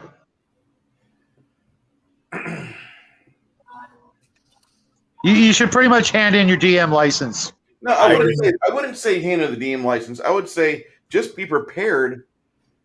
Be prepared to lose your table. Mhm. That's something that you are really looking at doing, because you're gonna lose the group of people that trusted you to be your friend, and now you're acting like an edgelord because the game is turning everybody evil. And I don't know if that's really in your design or if that's what you would allow at your table, but you've taken them to Ravenloft, and I had this happen once. We had like 4 people make it into the midst of Ravenloft, and one of them got attacked by a specter, and the specter kept knocking him. You hit him twice. They're only 4th level, and the specter turned a paladin into a spectral paladin. And then that was when I'm like, do you want to be an anti-paladin? Otherwise, you're just going to be a spectral fighter. Sure. And so we had a big to-do. We did like 7 minutes of him role-playing his descent to evil, and the Spectre Lord pretty much said, I'm now your master. You have forsaken your God, and you have forsaken your morals and what made you you. Now hunt those that you used to adventure for valor with, and cement your descent within the depths of depravity. And I was like 21. And my entire table after that campaign day, we had been playing together for like 6 months. I only saw 2 of them out of those 4 again, because the other 2 felt that I wasn't trustworthy as a dungeon master.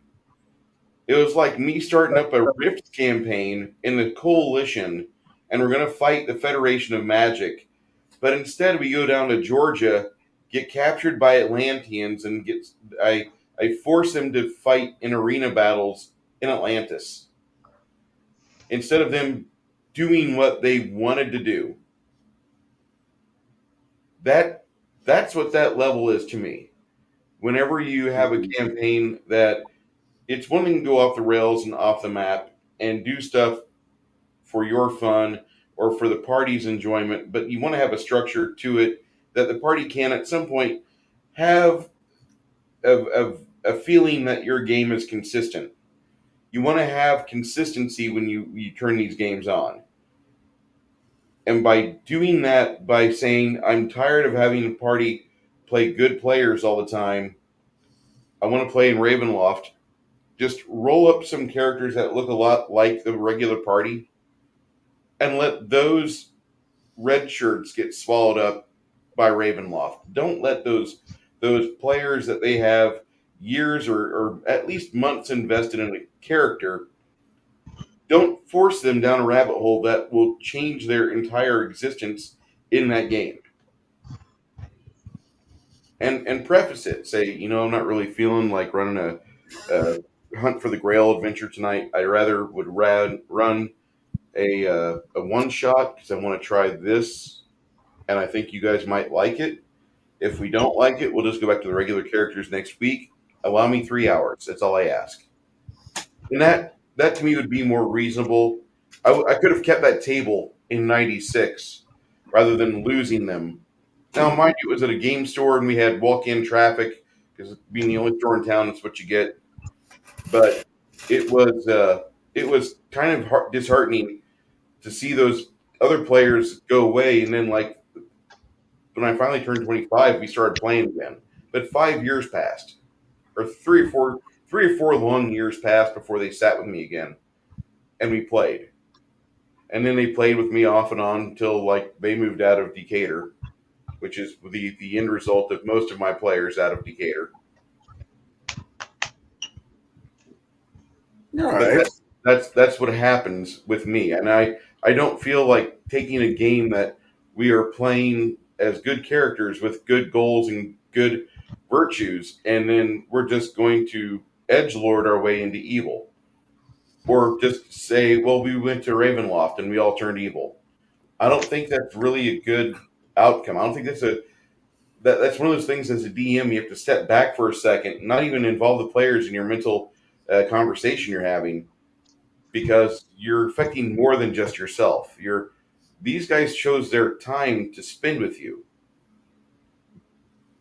And by doing that, I think if you didn't tell them from the outset, like, we're going to play an evil campaign, or we're going to play a campaign where the theme is corruption, and you might turn evil. If you don't give them that warning, and I'm not saying play with safety cards, absolutely don't. But whenever we get together for a game, you guys usually have an idea of what you're getting into whenever you sit down with your DM, right?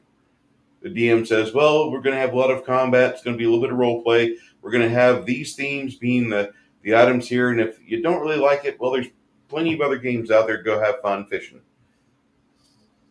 Most of the time you have that. But with an evil campaign, I think it would be best to actually, from the outset, have a victory sheet. Like, here's the things I'm wanting to achieve. Here's the things it's not going to be a good aligned game. So if you want to play a blackguard or an anti-paladin, you can.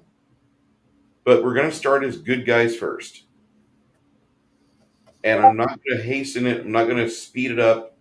You guys are going to spend some levels as good guys, because otherwise there's no price. There's no cost. You turning on evil, you might as well just be playing a video game. I started off this game playing evil. What's the benefits? That's just my own perspective. No, that's fair. That's a fair thought. And I've listened to a little bit of what you guys were talking about before while I was cussing my computer. Kai had some really good points with organized crime games. But if you're going to run an organized crime game, tell the players day one, hey, we're playing an organized crime game. This is a thieves guild. We are a strippers guild.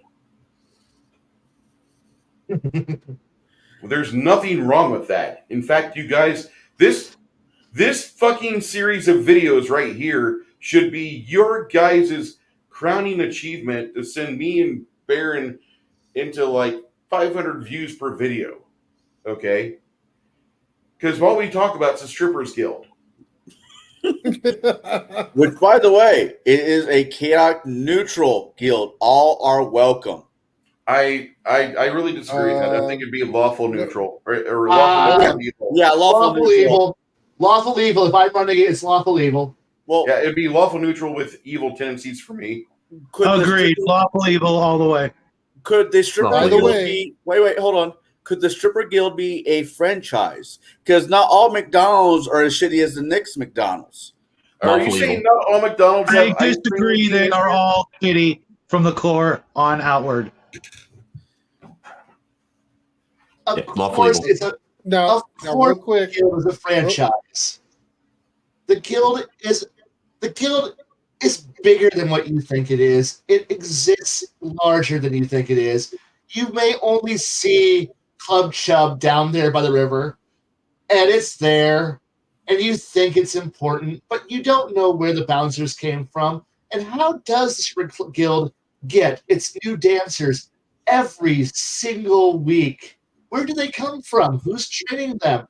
But you don't care. You're just there to go watch their titties bounce and get drunk on cheap alcohol. And how are they come from Thailand? And how are they getting cheap alcohol? And why hasn't the town guard, shut them down yet? These are all questions you should be asking. And don't worry, there is a larger guild out there. You shut down Club Chub. Don't worry. There's another club that's going to open up nearby soon thereafter. And you might not have some friends 2 towns over. Because, well, you did burn down that town club.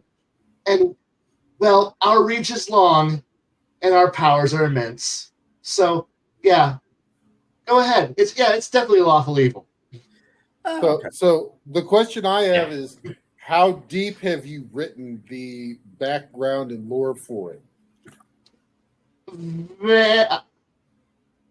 Depends. Are you wanting a Tokugawa era Japan level of the guild, or are you looking at like Italian guilds levels of how they're operating? I've got this down onto 2 cultural fronts, and I can work in a 3rd if you want. I think it should be like an octopus. It just the tentacles reaches into all cultures. No. There he goes. That would be a Hydra. You cut one head off, 2 more grow back. That's fair. So getting back to the question, what would you do, Here Baron? you go. Okay. If anyone knows Mage the Ascension, this is about what you're looking at with the guild, okay? Technocracy, yes. The technocracy. Oh, yes. So what was the question again? You start You in your mind. You are about ready to start a good campaign. The players have built their characters that are all good aligned in one way or the other. And as the story goes, you decide to turn it evil to see how far you have to twist that proverbial knife to get them to say, we're not getting paid enough for this shit. We are not. Things are just not adding up. We're getting screwed at every fucking angle. How would you run that? I wouldn't. There you go. Because it's okay. Why shoot your foot despite yourself? Why go to the strippers guild if you're not going to be able to grab them by the hair, whip them around your head 2 or 3 times, and have fun with them? You know what I'm saying? Yeah, I get where you're laying down. It's legit. Why are you going to walk into a church, the fertility, and not leave a deposit? I'll let the kids at home figure that out. But seriously, it's just dumb. It's a dumb idea. It's a dumb concept. Now, if they, by their actions, the party starts going that way, that is completely different. Then use the GM are reacting to what they are doing. But for you to set them up for failure like that, fuck that. Yeah, that sounds like really you have ulterior motives of the players whenever you set the game up to where they're not going to profit, not be able to afford just maintenance gear. It sounds very devious as a DM, and you don't really want to get involved with those practices. You do want to make your players hungry. You do want to make them have a desire to go adventure. They have a need to adventure and not use their smartphone to just queue in brokerage shit for their traveler game, all right? You don't want to just let them do that. I mean, if they're going to do that, you're an NPC. You're really good at what you do. There's no reason for you to be a player because you have to have a risk of failure, and all you're doing is just using your 4 levels of administration and brokerage bullshit to become a multi-billionaire. And, this isn't going to be beneficial for the campaign just to have you in it. What'll happen is that you're going to be with this party on the Millennium Schmalkin, and you're going to be captured by some other really badass guild, and you're going to be tortured until you either work with them and betray your friends, or you just sell everybody out and do what you do for somebody less cool. At that same point, you become an NPC because you've killed off all the party that you were with in the Millennium Schmalkin. They're dead. Everybody roll new characters, and don't ever make a character like that again. That I know Blaine is like, but I want to have 4 levels of administration and brokerage because I've seen Jeff Kopech work. I've seen the spreadsheets in action. I played EVE Online for years.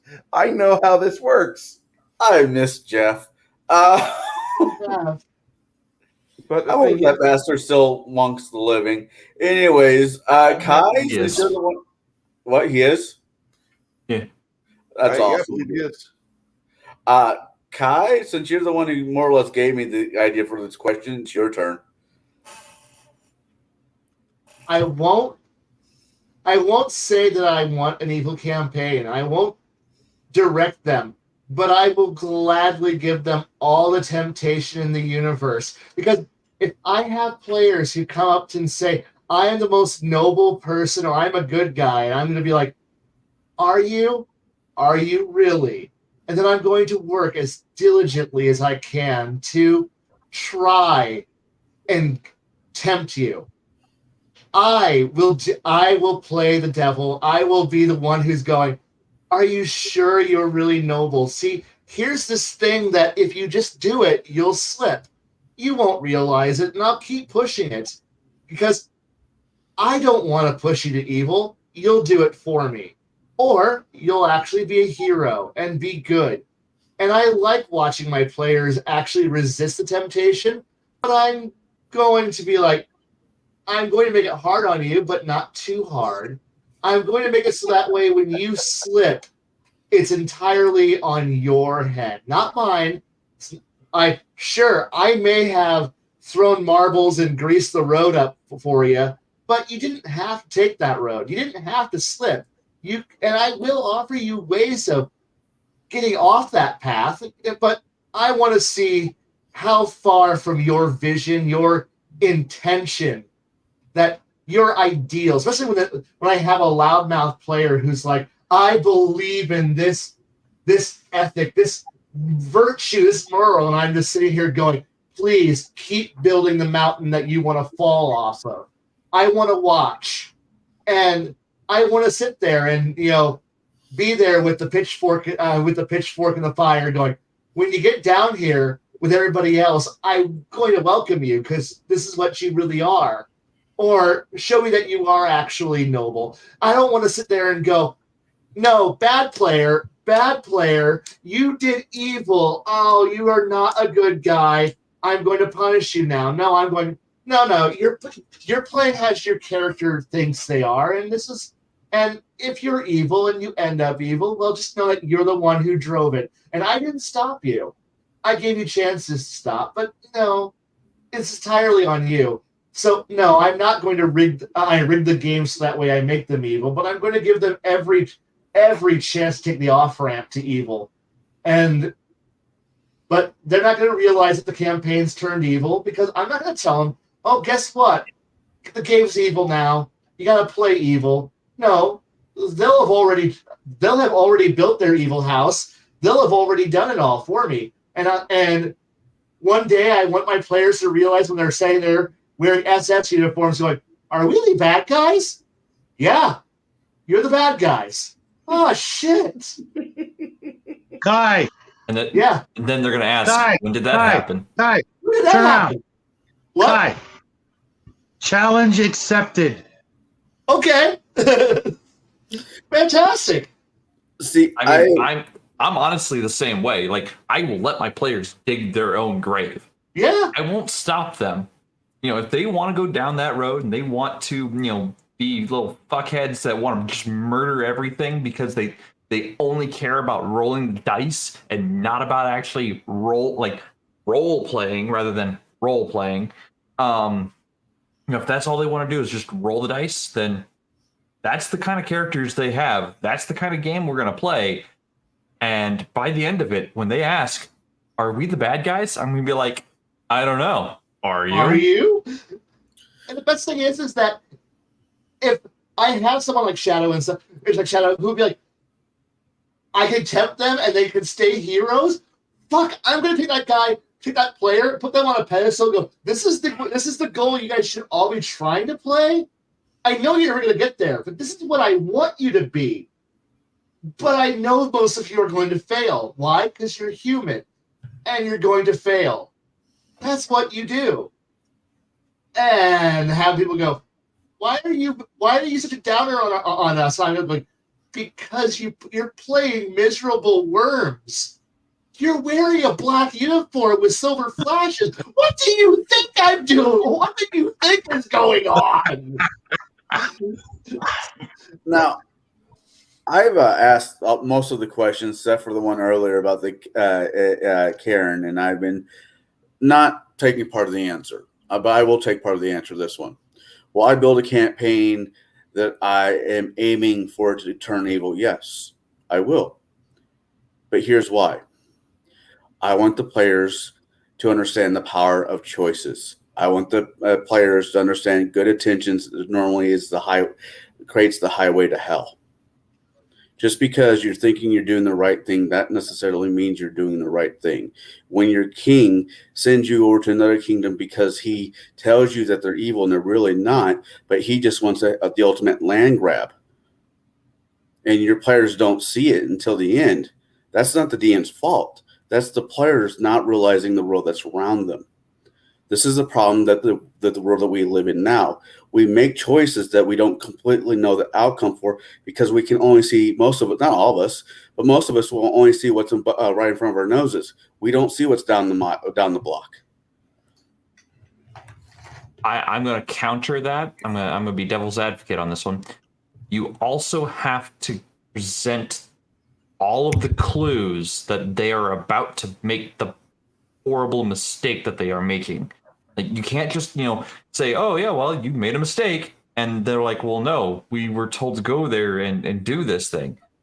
But without giving any clues as to what they're doing might be wrong. Right. No, there has to be, get upset. Well, yeah, there has to be clues, little hitches in the road, making them think, are we really doing the right thing? Or you're completely T-boning the party. And I agree with Shadow. I agree with Baron. I agree with Bruce. But the most powerful thing a player and a person has is the power of choice. And if you give up that choice to somebody else, you're not a good person. You're just now that person's tool. Now, that's my point of view on it. Are bad. What? And remember, kids, safety tools are bad. Now, would I run this for kids? Hell no. I would not run this campaign for kids. Would I run this as a campaign for adults? Hey, Job, let's talk about how you can serve God. Now, who wants to read the Bible? No.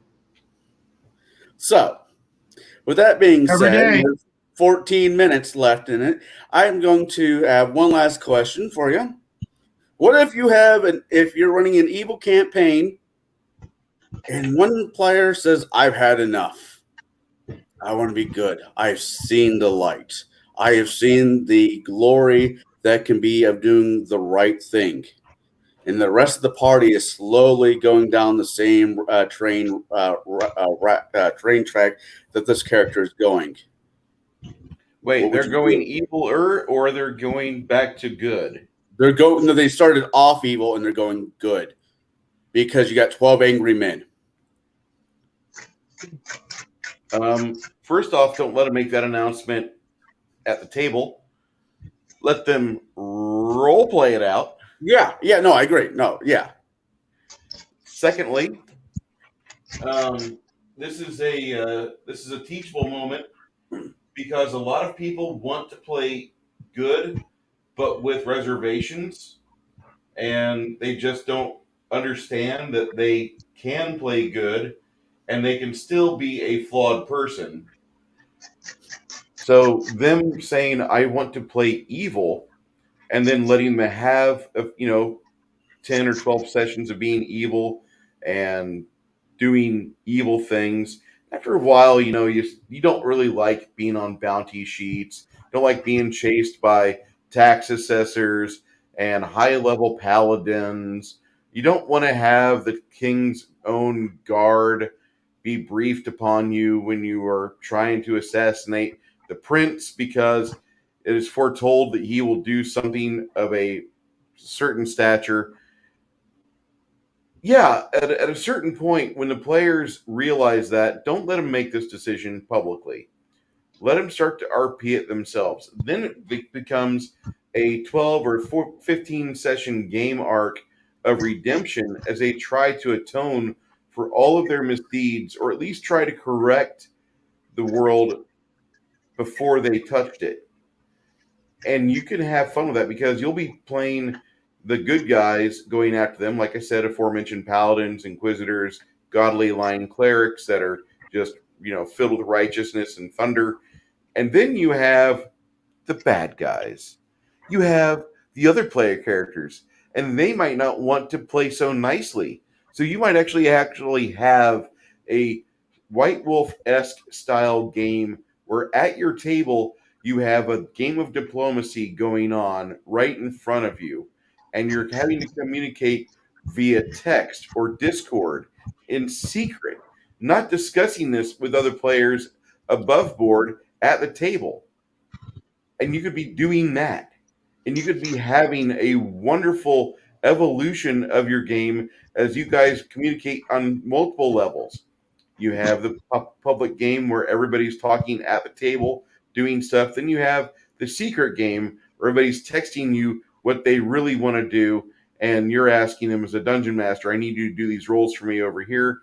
And you start taking people away from the table and having them do roles in private.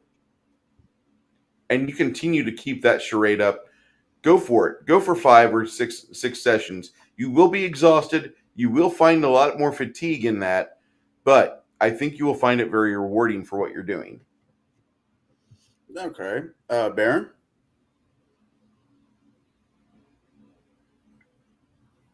Hey, shoot that one more time. What if you're running an evil campaign from the get-go? Everybody's evil, right?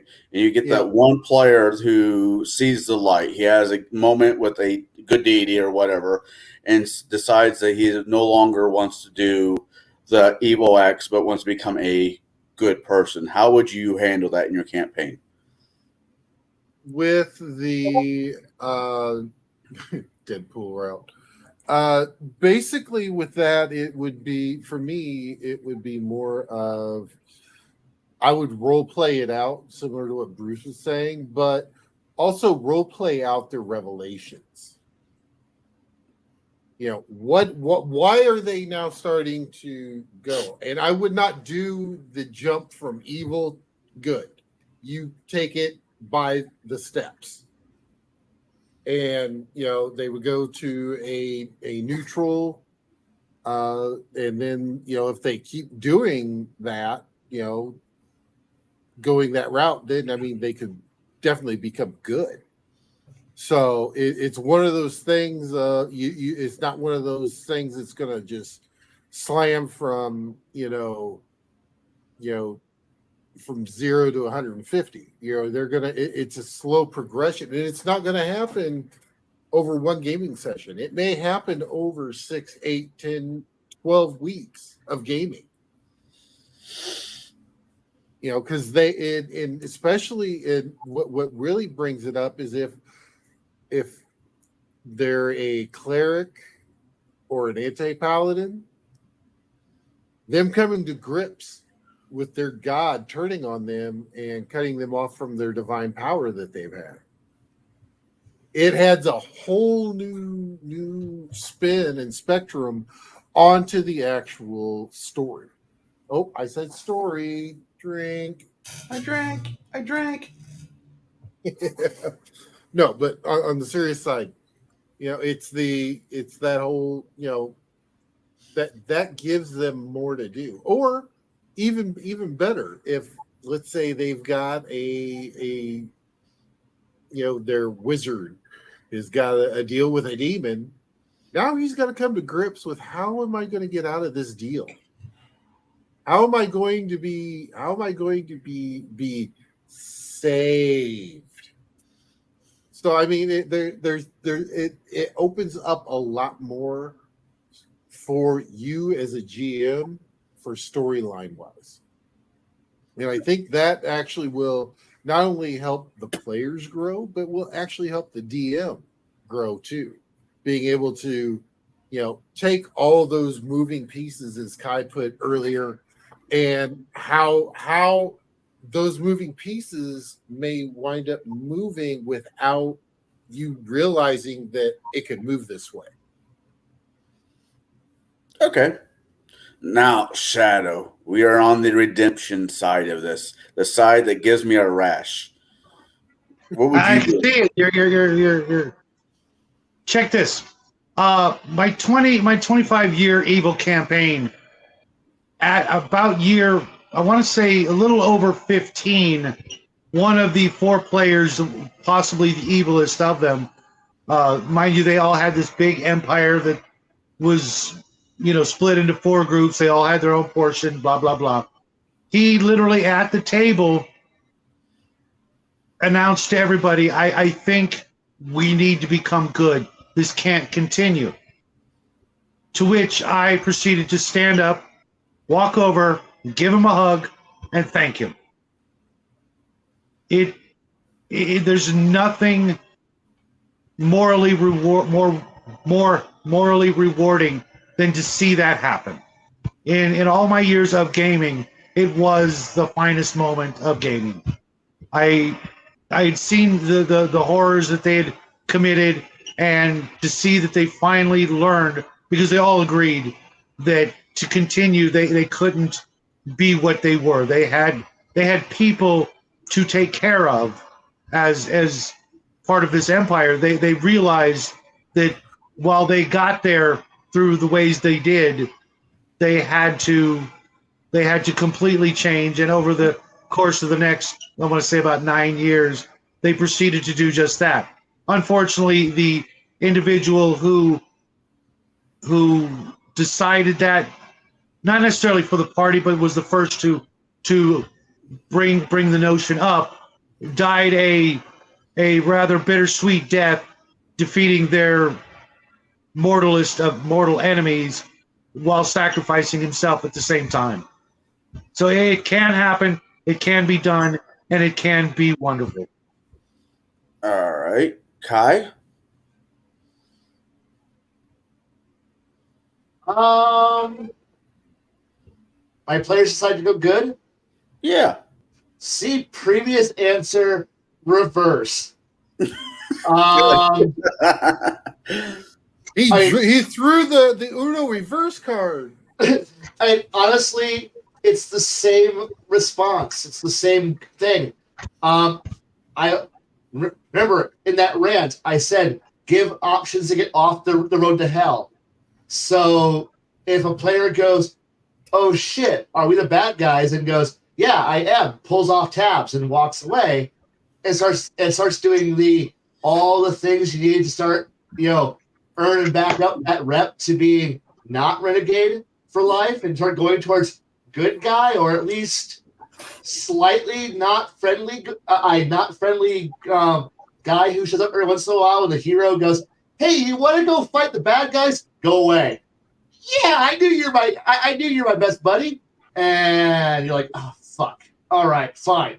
And yeah, if my players decide that they want to go good, and I'm not one of these edgelords who goes, no, I want to see you burn villages. Like, I'm sorry, you decided that you wanted to give up your title of Prince of All Saiyans. Congratulations. Welcome to the team. Shut the fuck up. Okay, good. Good to see you, buddy. Come back on over. That's what I want you to do. I want my players to go from Prince of All Saiyans to guy in pink shirt who shows up periodically and goes, God damn it, and then goes back off somewhere else. I want this. If my players do it, great. I'm not going to be angry. I don't go in going, everyone's going to be literally Necrons and chaos lords to, oh, they actually want to be nice people. Cool. All I could think of was branded. You know you're a man. What do you do when you're branded? Yes. I mean, you gotta work this shit off. I mean, go for it.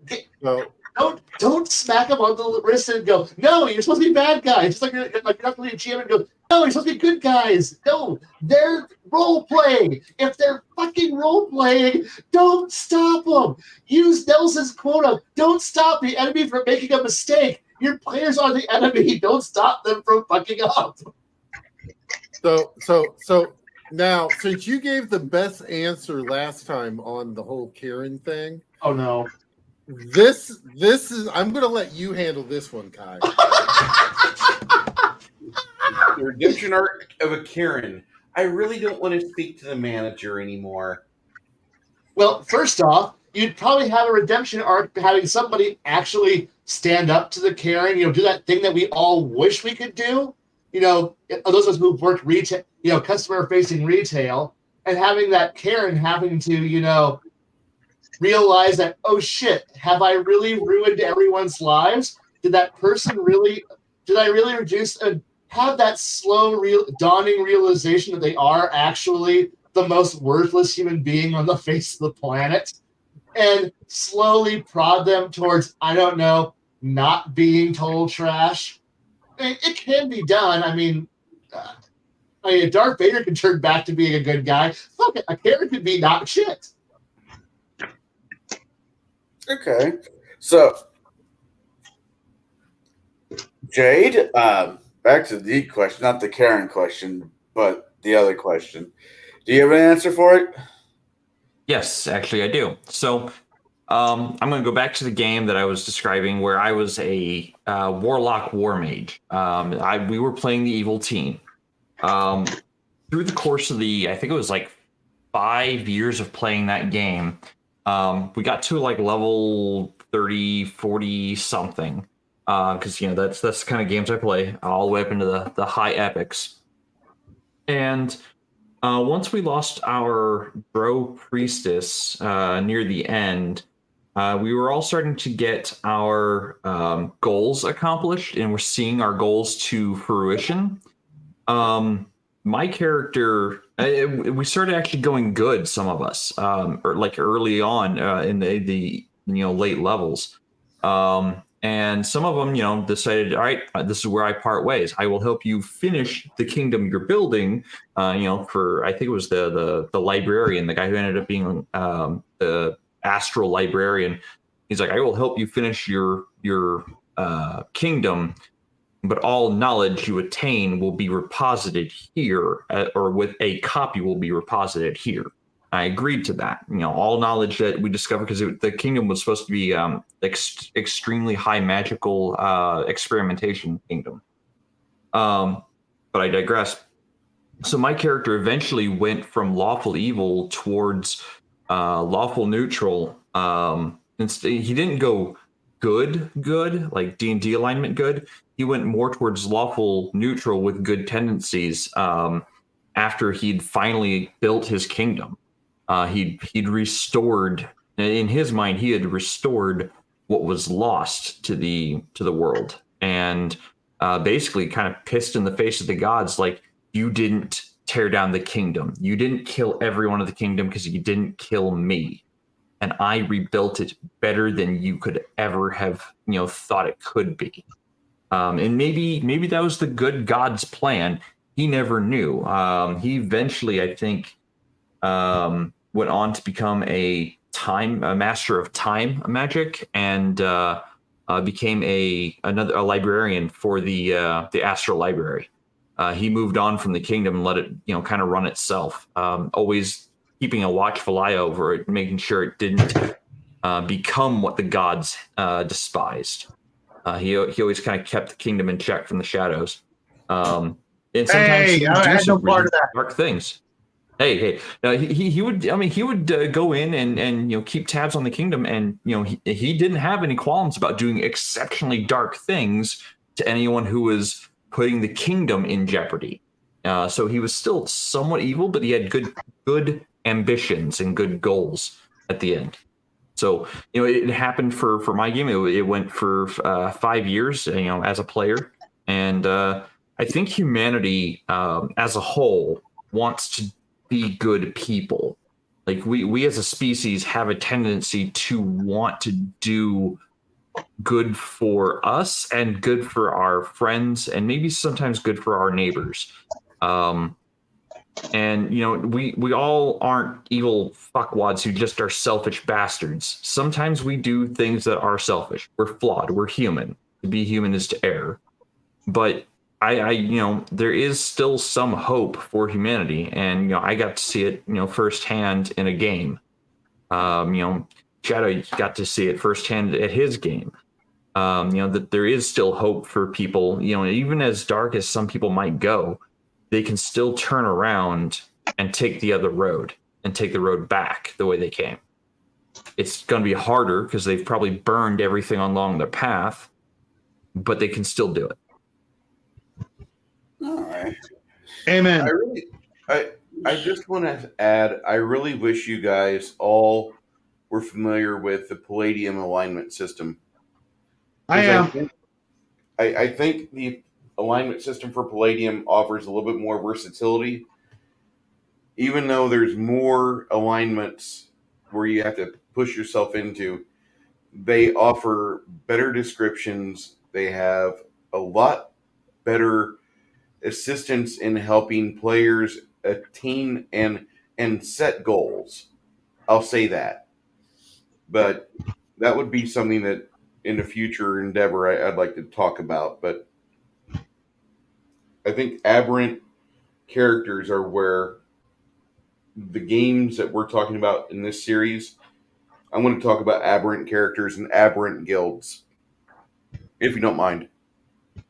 No, I absolutely agree, Bruce. I'm actually shocked. I kind of got the impression you hated Palladium and every page it's written on, but that's good to hear because I don't hate it everything is one of about it. the most redeeming qualities of that game system.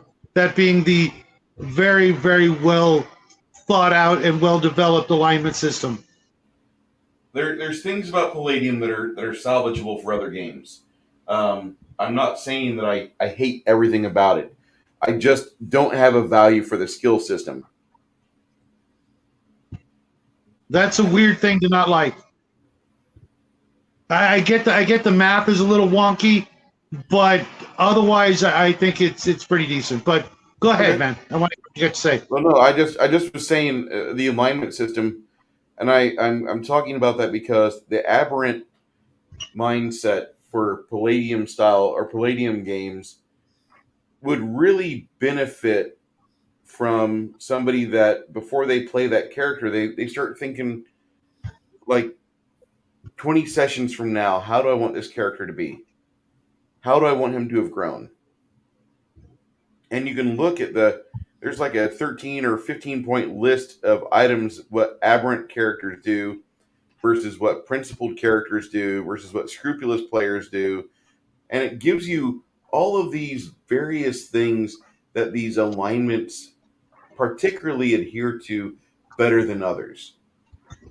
And the aberrant alignment, once I started fouling around with that, that was where I understood lawful evil really well. I didn't get it so well when I was playing a lot of Planescape, and we got a lot of devils in play, and oh, this is all laws. These are evil bastards, and they use laws to their benefit. But when you start playing Palladium, and you have good players that have good alignment and well-defined alignment goals and moralities, that was where I felt one of the big turning points where I turned as a player and as a GM, and I got a few bricks in my wall. I really like the alignment system, and for a game like what we're talking about, where we have evil characters wanting to turn good, and excuse me for hogging, but you for either going evil or for going good, you want to have time invested in a character and allow time to happen, allow time to pass while these players are allowing their narrative to start make more logical sense instead of them just saying, well, I'm turning evil tomorrow because I'm chaotic, or I'm doing this because I'm chaotic evil.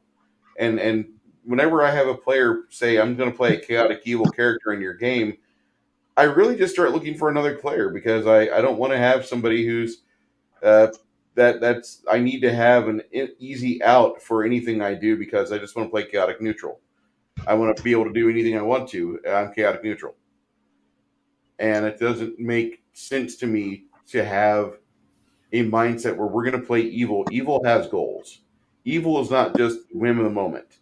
No, I think there are chaotic evil out there. There is diabolical evil out there, but I think for a game like what we're talking about, and I really hope we do this in a series, I think you want to have people that are able to set long-term goals, adjust their plans as necessary, and then take the Strippers Guild to new profits. Because that's what you want. You want to be able to take a guild or an organization. Because if you just get rich by yourself or with like your family, it's not really a good thing because now you haven't created much. You've just lived 20 years and you've built an empire and you're an evil bastard and you've got about a pile of rules that the barony has to abide by because you're the power behind the throne. But if you start an organization and you start don't start a movement, start an organization. Organizations can last forever. You can petition the local city senate or the local parish to give you money to develop funding for research and development in the pursuit of X goals. but to throw more silver in your coffer, and you want to be able to do something of that nature because you're going to want to eat tomorrow, and your player character that you have right now might not last next session, but the next character you do have plans for them to join the strippers guild. He might be a neophyte or a footpad or just a simple dancer at first, but then as time goes on he will try to grow into a more useful role that will allow him to get his hands on more gold, right? Yeah, I see where you're going. So it's a little bit after 2. It's 10 minutes. 10 minutes after our 2-hour mark. With that being said, I want to do a quick round to see what everybody's up to this coming weekend until next Thursday. I will start with you, Bruce. Well, Saturday, you and I and the Shadow, are going to be playing in a campaign game where we are switching gears a little bit, and you guys are going to be focusing on your homes, the various little outposts you have. You have a seneschal now that has some plans for you. He's going to run them by you. And then you guys are going to go and try to acquire farmland because it's there. And you have more people joining you every day. You have to feed them. You have to make sure they have the ability to do things, and they can't do that with an empty stomach. You don't have enough clerics yet. So that's what we'll be endeavoring on. And I'm not just saying it's going to be like a raid and, taking over farms. No, you guys are going to go on a full court scouting and then a full offense. And when I say a full offense, you're going to see what I'm talking about. And all those guys that have leadership feats, boy, I don't think you've been prepared for this yet, but we're going to have fun on Saturday. Be ready. Bring your caffeine pills or your coffee beans to suck on, because we're going to be going about 10 and a half hours. All right. That sounds like fun. All right. Baron, what are you doing this until next Thursday? Well, I have got and I disappeared. That's a neat trick. Do it again.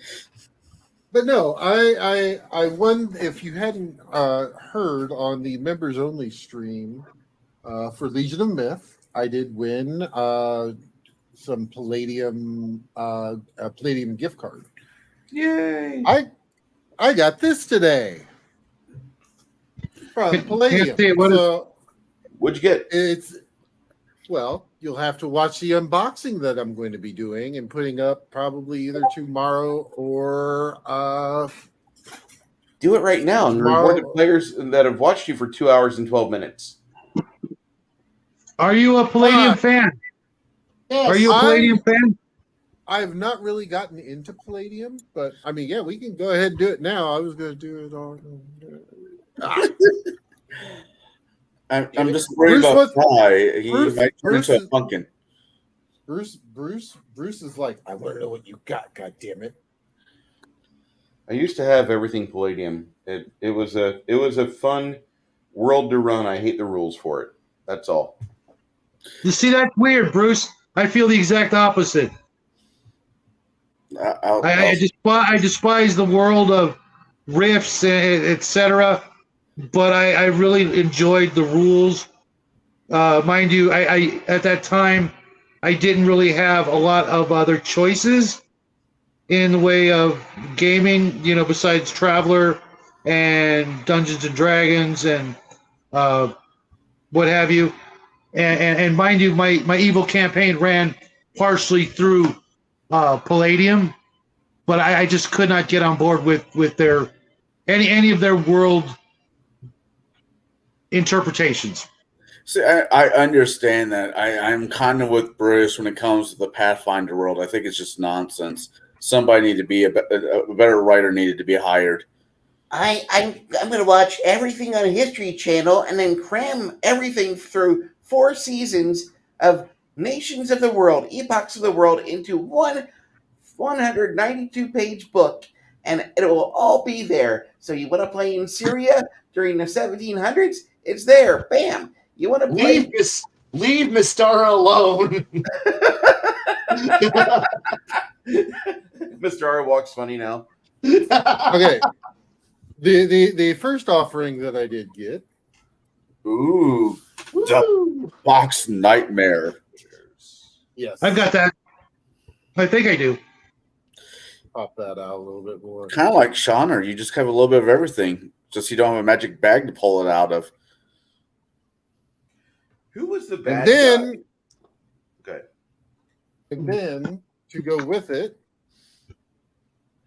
Beyond the supernatural. I am interested in that one. Get the original first edition. The second edition only has psychic character classes. See, I don't like psychics. Yeah, nobody does. Baron. The original first edition of Beyond the Supernatural has actual magic users. See, If you want to run a Dresden style game, get the first edition, not the second. The magic user supplement for Beyond the Supernatural is probably years away from being created. Well, the Nightbane book 3. I've got that one too. That? Yeah, I have it. One? Okay. Yeah. Beyond the Looking Glass. Their idea for magic was pretty interesting, but it was a far cry from like D&D, where they gave you equations, they gave you range and diameter of effect. No. That is much more chaotic, neutrally written. Magic is just weird and unpredictable. Right. The first edition Beyond the Supernatural was more like the Rifts or Heroes Unlimited or even Palladium, the fantasy role-playing game, second edition Magic. Really quick, what do you have there, Jade? You're palming Kai like a posted madman. something. Kai posted something in our Discord group for LFG. I've got volumes 1 through 10, Nice. signed by both Lar and Ryan. Oh wow! What's LFG? Good. Huh? What is LFG? LFG is a webcomic. It's called Looking for Looking Group. for Group. Yep. It's a webcomic series. And it was I think it was supposed to be a play on WoW at the time. I'm not entirely certain it of was. its I think origins. so. Yeah. But it's a pretty funny webcomic at times. It gets a little dark here and there. But no, I saw them at Gen Con. I think it was 2018, and I happened to be just browsing the exhibit hall, and I looked over and I saw Lar, and I'm like, wait a minute, I know that guy. I've seen that guy on YouTube on stream before while he was doing artwork. And I looked at the booth and I realized it was Looking for Group. I'm like, oh my god, yes, I have to buy something here. So I bought all 10 volumes and had them signed. They have the best music video. It was a good video. Yeah, they did.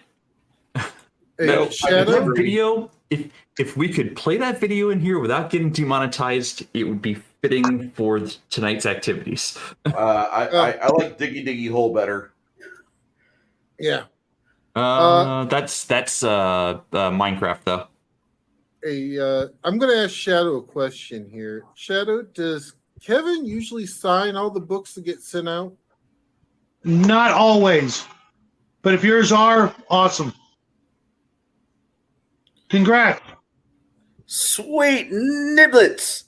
Not only that, they both are. Oh wow.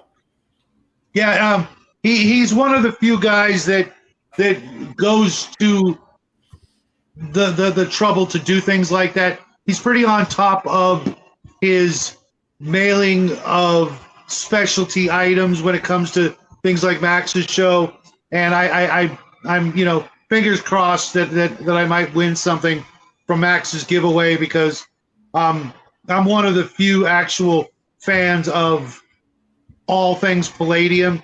There are some things I don't like, but for the most part, I can say something nice about every book. All right. Well, we just did the unboxing, so I'm going to move this along. Shadow, what are you doing until next Thursday?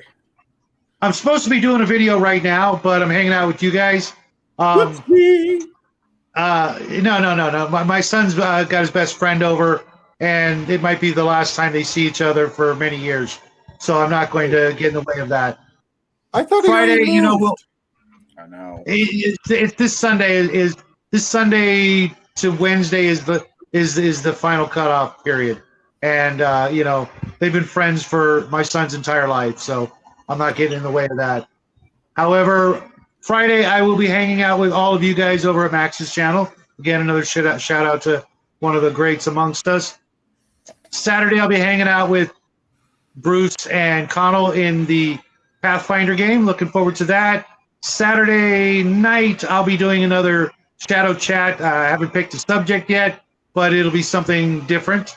Sunday, my son and I will be hanging out with Connell, doing a little bit of world building, both figuratively and literally, believe it or not. And then my son and I do our Sunday painting video, and then we start into a whole new week. Unfortunately, he also starts school next Monday, so he may be a little scarcer than usual. Other than that, just about a video every single day.